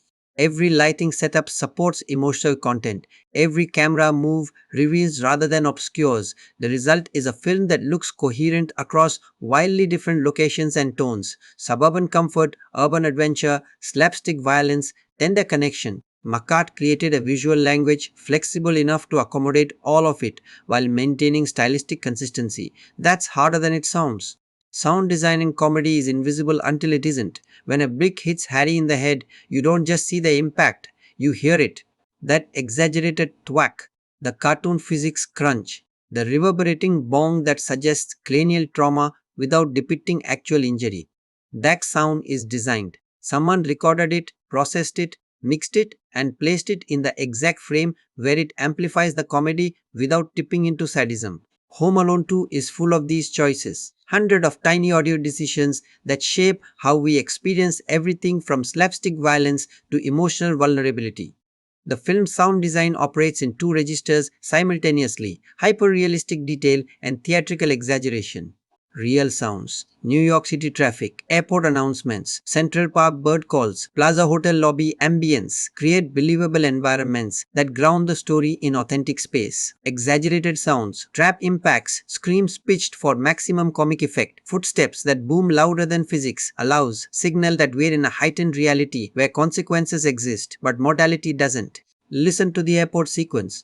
The background noise is chaotic but carefully layered, overlapping PA announcements, luggage wheels rolling on tile floors, conversations in multiple languages, children crying, gate agents calling boarding groups. It's overwhelming, which is precisely the point. The sound design mirrors Kevin's experience. Too much information, too much stimulus, easy to get lost in. When Kevin realizes he's on the wrong flight, the background noise drops slightly in the mix, creating audio space for his internal panic. We hear his breathing more clearly. His heartbeat might even be subtly mixed in. The world hasn't actually gotten quieter, but the sound design shifts focus to Kevin's subjective experience. New York City presents different audio challenges. This is one of the loudest urban environments on earth. Honking taxis, construction noise, subway rumble, millions of people generating constant sound. The sound design team had to record clean dialogue on location while capturing authentic city ambience, then later blend the two in post-production.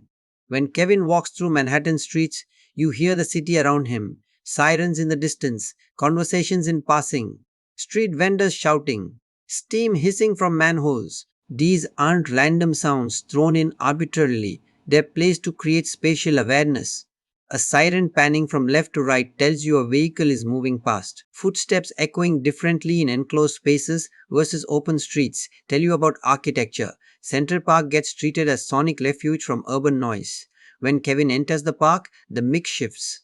Traffic noise fades into distant background rumble. Natural sounds move forward. Wind in bare tree branches, pigeon coos, ice skaters' blades cutting across Walman Rink. The pigeon lady's scenes rely heavily on these quieter elements. Her conversations with Kevin are intimate, recorded close to capture vocal texture and emotion. The pigeons create a constant flutter and coo that's both soothing and slightly unsettling. Hundreds of birds moving and calling create white noise that could be peaceful or overwhelming depending on perspective. The Plaza Hotel has its own sonic signature. Luxury hotels sound different from regular spaces. Thicker carpets absorb footsteps. High ceilings create specific reverb. Quiet HVAC systems hum at barely perceptible frequencies. The sound design replicates this. Kevin's suite feels acoustically dead compared to the lobby's open, reverberant space. When Kevin orders room service, the knock on his door has weight and depth, not the hollow rattle of a cheap hotel. These details are subliminal but effective. Then there's the trap sequences, where sound design becomes overtly theatrical. Every impact is heightened beyond realism.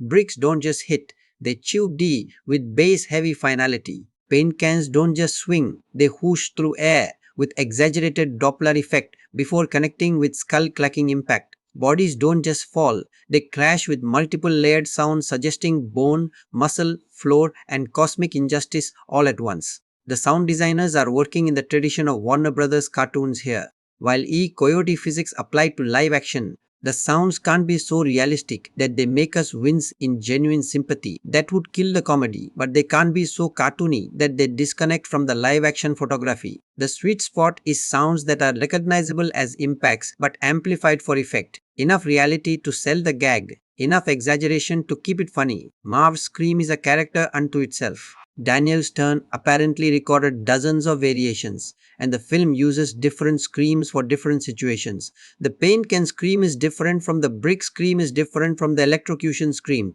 Each is pitched and performed to maximize comic effect while conveying specific pain. It's vocal performance as sound design, and Stern commits completely. Footsteps get particular attention. When Harry and Marv stalk through the townhouse, their footsteps are heavy, ominous, each step clearly articulated in the mix. When Kevin moves, his footsteps are lighter, quicker, suggesting agility and youth. But they're all louder than real footsteps would be because the sound design is creating tension through audio clarity. We hear exactly where everyone is in space, which builds suspense as pursuer and pursued move through the house.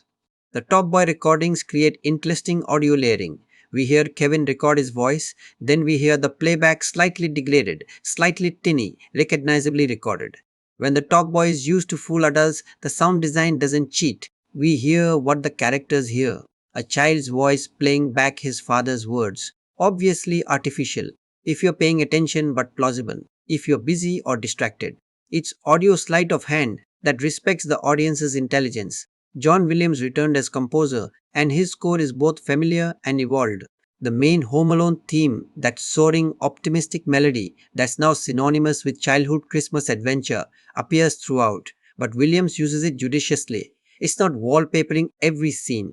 Instead, Williams composed new thematic material for New York, for the Pigeon Lady, for Kevin's loneliness, while calling back to the original theme at emotionally resonant moments.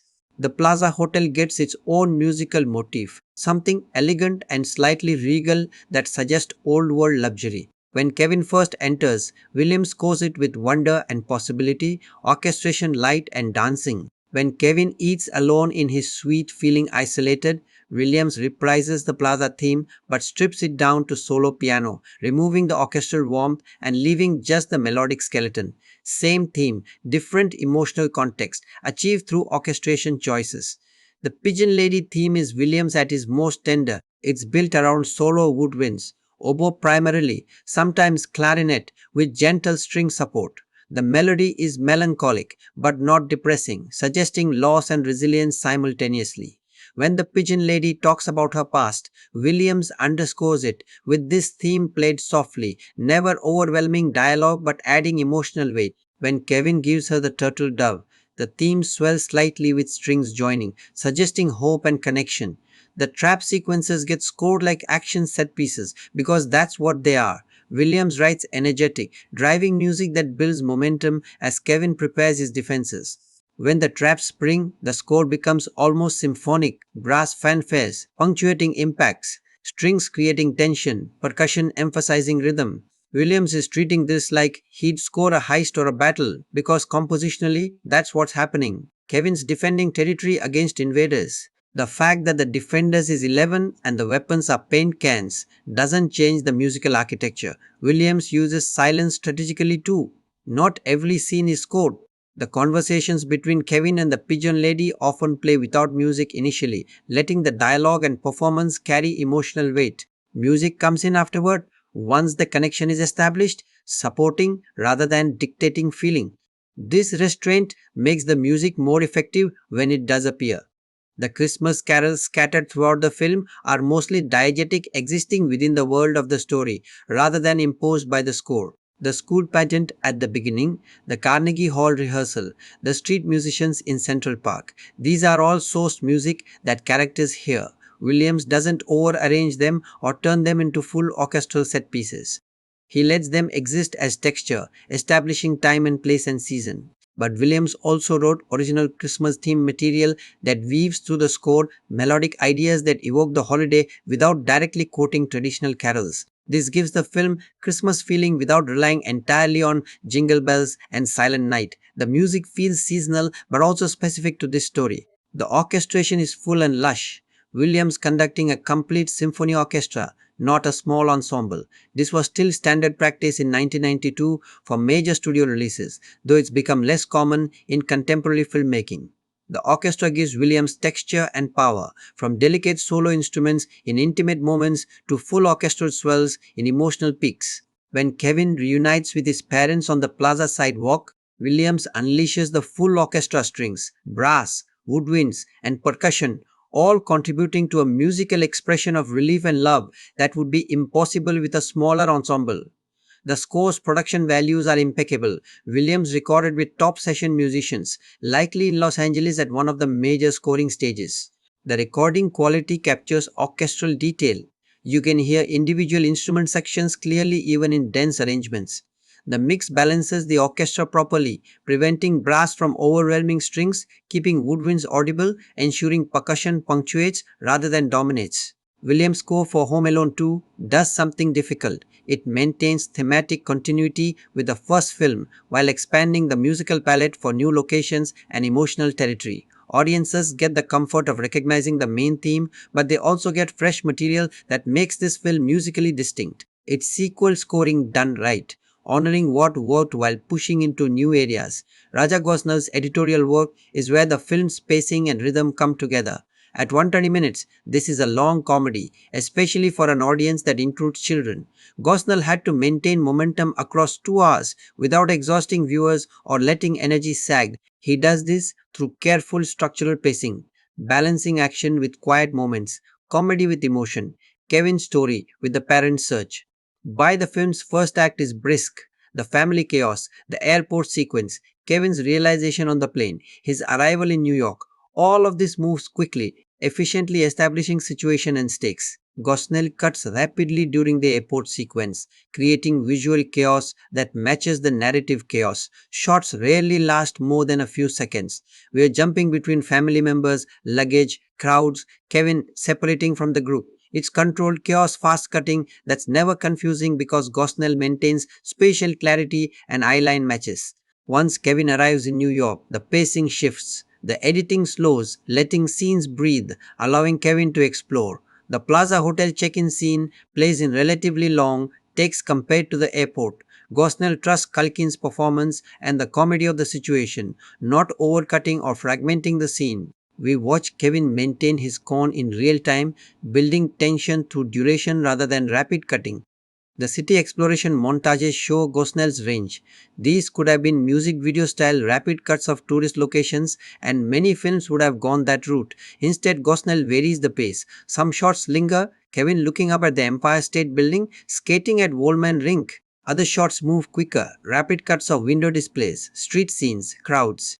The rhythm within the montage creates texture, preventing visual monotony. The chase sequences use classic action editing techniques. When Harry and Marv pursue Kevin through the city, Gosnell cuts between pursuer and pursued, gradually accelerating the cutting rate to build tension. He uses the geography clearly. We understand where Kevin is relative to the bandits, which streets they're on, where they're headed. The editing creates urgency without creating confusion. The trap sequences are where Gosnell really demonstrates craft. These are essentially elaborate Ruby Goldberg machines. Each trap triggers the next in a chain of cause and effect. The editing has to show us every step clearly, while maintaining comedic momentum. Gosnell accomplishes this through precise timing and strategic cross-cutting. When a trap springs, Gosnell often cuts between 3 elements: the trigger, Kevin pulling a rope, stepping on a pressure plate; the mechanism, paint can swinging, bricks falling, and the impact, bandits getting hit. Each element gets just enough screen time to register before cutting to the next. The rhythm is almost musical: beat, beat, beat, beat, payoff. Then a pause before the next trap sequence begins. The brick dropping sequence shows this perfectly. We see Marv from below, climbing stairs. Cut to bricks balanced on a roofline above. Cut to tripwire on the stairs. Marv's foot approaches the wire. Cut tight on wire. Foot hits. Cut to bricks releasing. Cut to Marv's face looking up. Cut to brick 1 falling toward camera. Cut to impact. Repeat for bricks knee 2, knee 3, knee 3, E3, knee 4. Each impact gets its own cut, its own sound effect, its own reaction shot. The editing turns a simple gag. Bricks fall on head into an escalating symphony of pain. Gosnell also uses editing to control information. Sometimes we see traps before the bandits encounter them, creating suspense as we wait for the inevitable impact. Sometimes the traps surprise us along with the characters, creating shock and laughter from the unexpected. Varying this technique prevents the trap sequences from becoming predictable. The emotional scenes are cut differently. When Kevin talks with the pigeon lady on Gapstow Bridge, Gosnell uses longer takes and slower cutting. He lets Brenda Fricker and Macaulay Culkin perform without fragmenting their dialogue into short reverse, short ping pong. The camera stays on whoever speaking for complete thoughts, sometimes holding on a listener's reaction instead of cutting back to the speaker. This creates intimacy and allows performance to drive the scene rather than editorial gymnastics. The reunion with Kevin's parents at the plaza is cut to maximize emotional impact. Gosnell starts wide, showing the entire lobby, Kate and Peter talking to police, Kevin appearing outside. Then he goes tighter. Kate's face seeing Kevin through the glass. Tighter still, Kevin's face recognizing his mom. Then he lets the scene play in a long take as Kate runs out and embraces him. No cutting during the hug, just a steady shot holding on this family reuniting, letting the moment land without editorial manipulation.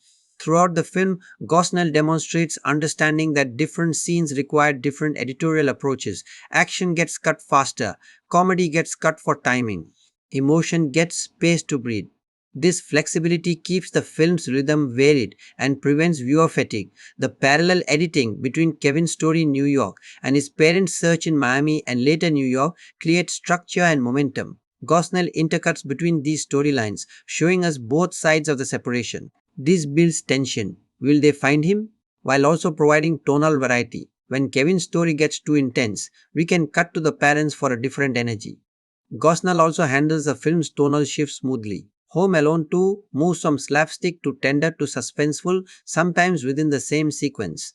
The editing helps these transitions feel organic rather than jarring. When Kevin goes from setting traps, action comedy, to visiting the pigeon lady, emotion character, Gosnell uses a dissolve or a quiet transition shot. Kevin walking through the park, city lights at dusk, that acts as a palette cleanser between tonal registers. One technical aspect worth noting, Gosnell was cutting on film in 1992, not digital. This meant physically cutting and splicing celluloid, working on Moviola or Steenbeck flatbed editing machines. Digital editing wouldn't become industry standard until later in the 90s. This meant Gosnell had to commit to cuts more definitively. You could still change things, but it required more labor than clicking undo in software. The fact that the film's pacing and rhythm work so well is testament to Gosnell's planning and precision. Sound and picture editing work together seamlessly. The impacts in trap sequences hit exactly on the frame, where visual and audio sync for maximum effect. Dialogue is cut cleanly without awkward pauses or overlapping words.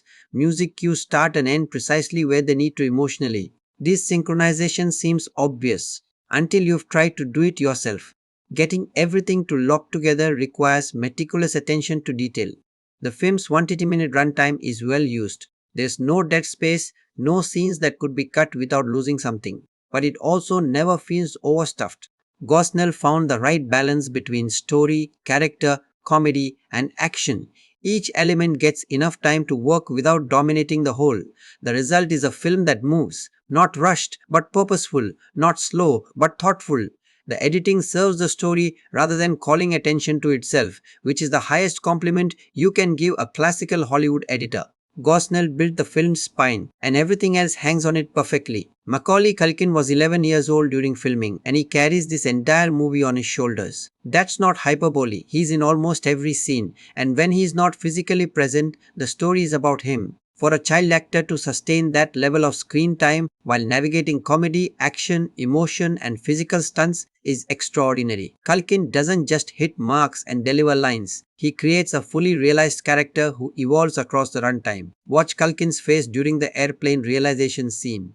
Kevin's looking around, noticing details. The wrong passengers, the wrong flight attendants, the wrong everything. Culkin plays this with subtle shifts in expression, confusion, then dawning awareness, then controlled panic. He doesn't overact it. A less skilled child actor would have gone big wide eyes, open mouth, exaggerated shock. Culkin keeps it internal, letting us see Kevin thinking and processing rather than just reacting. This restraint is Culkin's signature throughout the film. Even in the broadest comedy sequences, he stays grounded. when Kevin performs adulthood at the plaza, checking in, ordering room service, navigating the concierge's suspicion. Culkin plays it as a kid pretending to be an adult rather than doing an adult impression. There's always tension visible underneath the confidence. His voice stays high and childlike even when he's trying to sound authoritative. His body language betrays his age even when he's trying to seem older. The physical comedy required real skill. Culkin had to sell the trap sequences, which meant reacting to effects that weren't always there during filming. When he pulls a rope that supposedly drops bricks on Harry, those bricks are added later or drop in a separate take for safety. Culkin has to time his pull and his reaction to match effects he is not witnessing. He does this flawlessly, making every cause and effect beat land precisely. The emotional scenes show Culkin's range. The conversation with the pigeon lady on Gapstone Bridge could have been saccharine or forced. Kid and homeless woman bonding feels like screenwriter manipulation on paper, but Culkin plays it with genuine curiosity and empathy. When he listens to a story, he's not performing sad kid face. He's actively listening, processing, connecting. When he offers her the turtle dove, there is vulnerability in the gesture. He's giving something precious to someone he barely knows, and Culkin lets us see Kevin taking that emotional risk. The reunion with his parents showcases Culkin's ability to access real emotion on camera. When Kate grabs him on the plaza sidewalk, Culkin breaks. The tough kid facade shatters and he's just a scared, relieved child clinging to his mother. The tears look genuine. The body language is pure surrender. It's not movie crying. It's the kind of messy, overwhelming emotion that real kids experience. Culkin trusts that vulnerability enough to show it fully. Joe Pesci and Daniel Stern returned as Harry and Marv, and they've deepened these characters beyond the first film sketches. Pesci plays Harry with simmering menace, barely contained by incompetence. There's real threat underneath the comedy. You believe Harry would hurt Kevin given the chance. Pesci is famous for intense dramatic roles. Goodfellas came out just 2 years before this, and he brings that intensity to what could have been a throwaway villain part. When Harry glares at Kevin through a crowd, Pesci's eyes communicate genuine malice. But Pesci also commits to the physical comedy completely. He takes paint cans to the face, gets buried in spackle, falls off roofs, and he sells every impact with perfect timing. His reactions are big, but never too big. When bricks hit his head, Pesci's face goes through a progression: impact, confusion, pain, rage. It's a complete emotional journey compressed into 2 seconds. That's craft. Daniel Stern's Marv is the more childlike of the duo, which makes him simultaneously less threatening and more pathetic. Stern plays Marv as genuinely stupid rather than just incompetent. Marv believes his own schemes will work.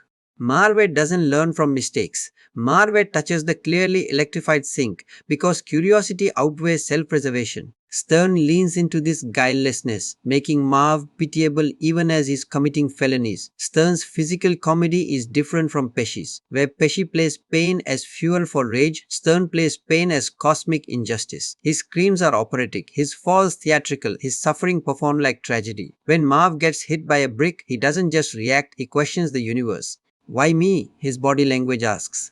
What did I do to deserve this? It's the Charlie Brown energy applied to home invasion. The chemistry between Pesci and Stern is crucial. They bicker like an old married couple, finishing each other's sentences and anticipating each other's mistakes. There's history in their interaction even though these are fictional characters. They feel like they've been partners in crime for years, which makes their dysfunction funnier. When they argue about the plan or blame each other for failures, it's not just dialogue, it's lived in relationship. Catherine O'Hara's Kate McCallister could have been a one-note worried mom character, but O'Hara gives her texture and specificity. In the first act, Kate is frazzled, overwhelmed by family chaos, stressed too thin to pay attention to every child. O'Hara plays this without making Kate unlikable. We understand she's drowning in logistics and noise. Losing Kevin isn't neglect. It's the inevitable result of impossible circumstances. Mind go when Kate realizes they've lost Kevin again, O'Hara's performance shifts into something rawer. Her "we did it again" is both funny and devastating, the absurdity of repeating this nightmare mixed with genuine maternal terror. O'Hara doesn't protect herself from looking desperate or out of control. She lets Kate fall apart, and that vulnerability makes the character real. The reunion scene is where O'Hara delivers her best work. When she sees Kevin through the plaza glass, her face does everything: recognition, disbelief, relief, love, gratitude in the space of a heartbeat. Then she runs, and the running isn't graceful movie running. It's clumsy, frantic, all consuming need to reach her child. When she drops to her knees and grabs Kevin, O'Hara's crying isn't pretty. It's naughty and messy and utterly believable. She is a mother who found her lost child, and O'Hara commits to that reality completely. Brenda Fricker was a fascinating choice for the Pigeon Lady, an Oscar winner for My Left Foot taking a supporting role in a kids' comedy. But Fricker understood the assignment. She doesn't condescend to the material. She plays the Pigeon Lady as a fully developed character with interior life, not as homeless eccentric do.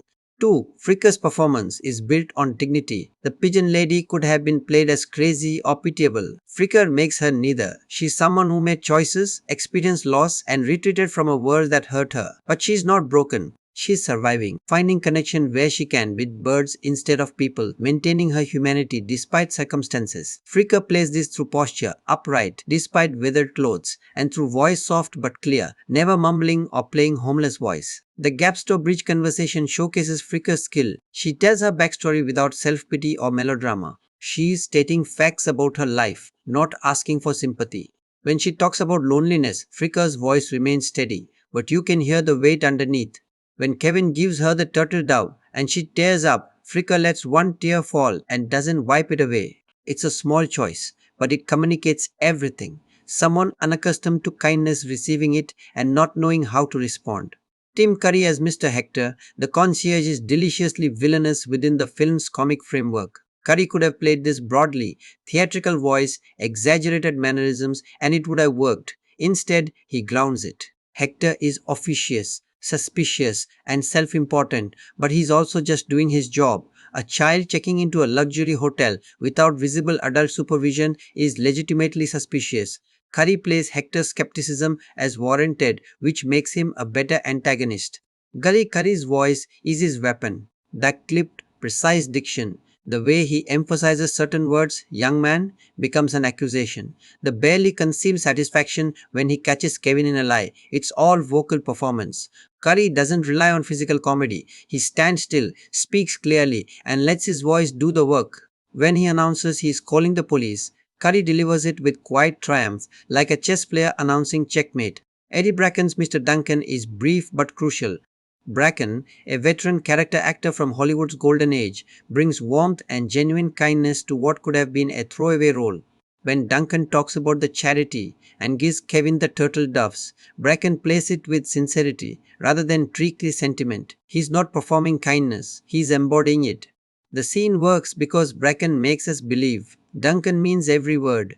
John, heard as Peter McCallister, gets less to do than O'Hara, but he brings exasperated dad energy that balances the family dynamic. Heard plays Peter as a guy doing his best to manage chaos he didn't create. When things go wrong, Peter doesn't blame, he problem solves. Heard makes Peter competent and caring without being saintly. He's a regular dad thrown into extraordinary circumstances. The supporting cast siblings, uncles, hotel staff, police officers are all professional and committed. Nobody phones it in. Even small roles get played with specificity. The desk clerk who checks Kevin in could have been generic, but the actor plays cautious professionalism mixed with skepticism. The toy store shoppers are dressed and blocked like real New Yorkers, not extras marking space. What makes all these performances work together is tonal consistency. Everyone's in the same movie. Pesci and Stern could have gone broader than everyone else, creating tonal whiplash between comedy and emotion. Instead, they calibrate their performances to match Culkin's grounded reality. Fricker could have played serious drama while everyone else does comedy. Instead, she finds the emotional truth within the comic framework. The result is a film where wildly different performance styles coexist without clashing.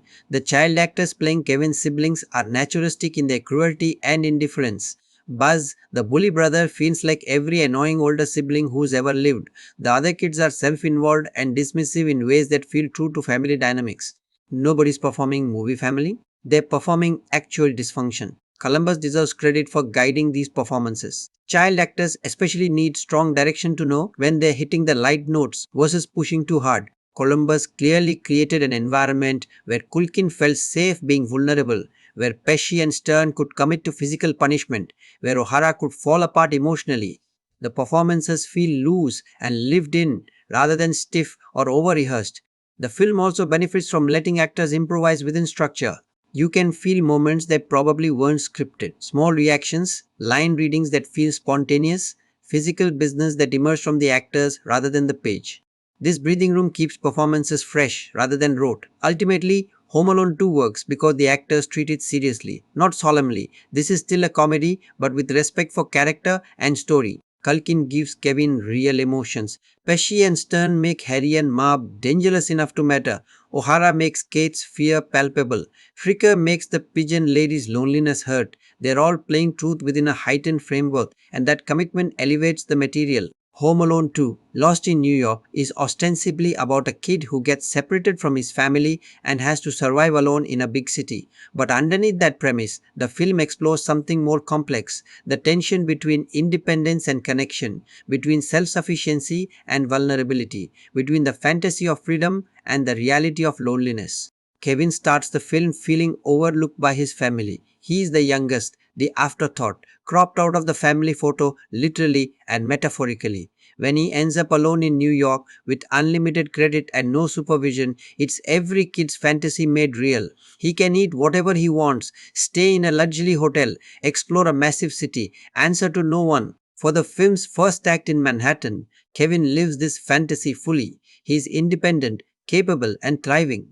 But Columbus and Hughes don't let that fantasy stand unchallenged. They introduce the Pigeon Lady, a character who represents what happens when independence becomes isolation, when self sufficiency becomes loneliness, when you're alone for so long that connection feels impossible. She's Kevin's future if the fantasy continues indefinitely, and Kevin recognizes this. Their conversation on Gapstow Bridge is the film's thematic heart because it articulates what the story is actually about.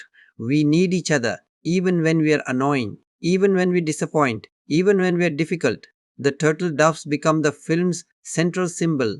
One for you, one for someone you care about, Duncan explains. Friendship, connection, the acknowledgement that we are not meant to be alone. Kevin gives one to the pigeon lady, literally handing her a symbol of connection after years of isolation. It's a gesture that says, "You matter," to someone who's been invisible for too long, and it transforms both of them. Kevin learns that helping others is more fulfilling than helping himself, and the pigeon lady remembers that connection is possible. BA. The family reconciliation at the end doesn't erase Kevin's legitimate grievances. His family is still chaotic and often neglectful, but the film suggests that imperfect connection is better than perfect isolation. Kevin chooses his annoying family over solo adventure because he's learned that meaning comes from relationships, not from independence. This theme resonates because it contradicts most children's media messages. Usually, kids' movies celebrate independence. The child hero who doesn't need adults, who's smarter and braver than everyone around them. Home Alone 2 complicates this. Yes, Kevin is clever and resourceful. Yes, he survives and even thrives alone. But the film doesn't valorize that independence as the ideal state. It frames Kevin's solo adventure as ultimately hollow without people to share it with. The Christmas setting amplifies these themes. Christmas is culturally about family and togetherness, which makes Kevin's isolation more poignant. He is alone in New York during the season that's supposed to be about connection. The city is decorated and festive, but Kevin experiences it solo. The film uses this irony deliberately. All the trappings of Christmas surround Kevin, but without family, they're just decorations. Columbus also explores urban versus suburban spaces thematically. The Chicago suburbs represent safety, familiarity, and family, for better and worse. New York represents possibility, independence, and reinvention. Kevin can be whoever he wants in Manhattan because nobody knows him. But that anonymity cuts both ways. Nobody cares about him either. The film doesn't condemn urban life or valorize suburban safety. It suggests each has value and costs. The Wet Bandits, now Sticky Bandits, represent adult predation on childhood innocence. They're grown men threatening a child, and while the film plays this for comedy, there's real menace underneath. Kevin defeats them not through adult power but through childlike creativity and ingenuity. The traps are essentially elaborate play taken to logical extremes. Kevin uses toys, household items, and imagination to defend himself against adult violence. It's a fantasy of childhood agency. The idea that kids aren't helpless, that creativity and intelligence can overcome physical disadvantage. But Columbus is careful not to make violence consequence free. Harry and Marv suffer genuinely. They are hurt, humiliated, and ultimately arrested. Kevin doesn't torture them sadistically. He is defending himself and protecting the charity. The violence serves purpose rather than existing for its own sake. This moral framework keeps the slapstick from becoming cruel.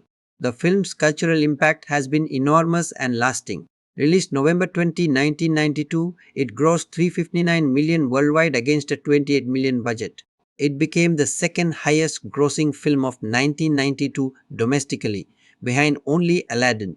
It was a massive commercial success, proving the first film wasn't a fluke and establishing Home Alone as a franchise.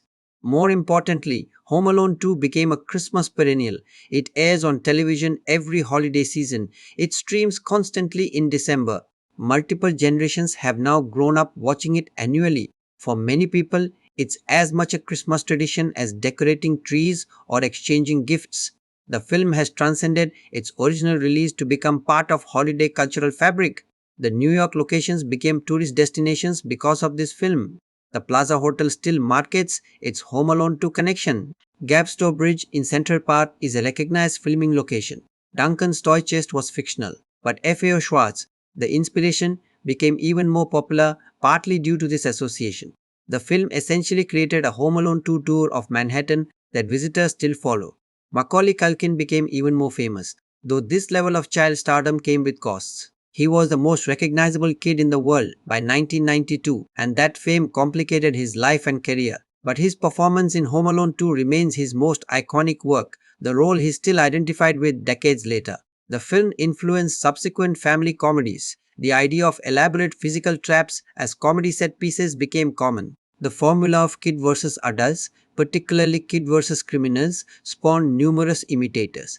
The balance of slapstick and sentiment became a template studios tried to replicate. Critically, Home Alone 2 received mixed reviews. Some critics appreciated it as a worthy sequel that expanded the original scope, others dismissed it as formulaic repetition. Same plot, different city, diminishing returns. Roger Ebert gave it 2 stars, calling it a charmless exercise in recycling, while acknowledging kids would probably enjoy it. The critical consensus was that it lacked the original's freshness while executing its formula competently, but audience response diverged from critical reception, as often happens with family films. Kids loved it, parents enjoyed it, box office receipts proved its popularity, and time has been kind to Home Alone 2. It's now regarded with nostalgia and affection by people who grew up watching it.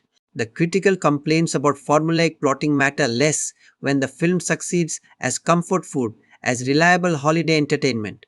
The film's legacy includes launching a franchise that continued badly without Culkin in later installments. Home Alone 3, 4 and 5 exist, but they are largely forgotten.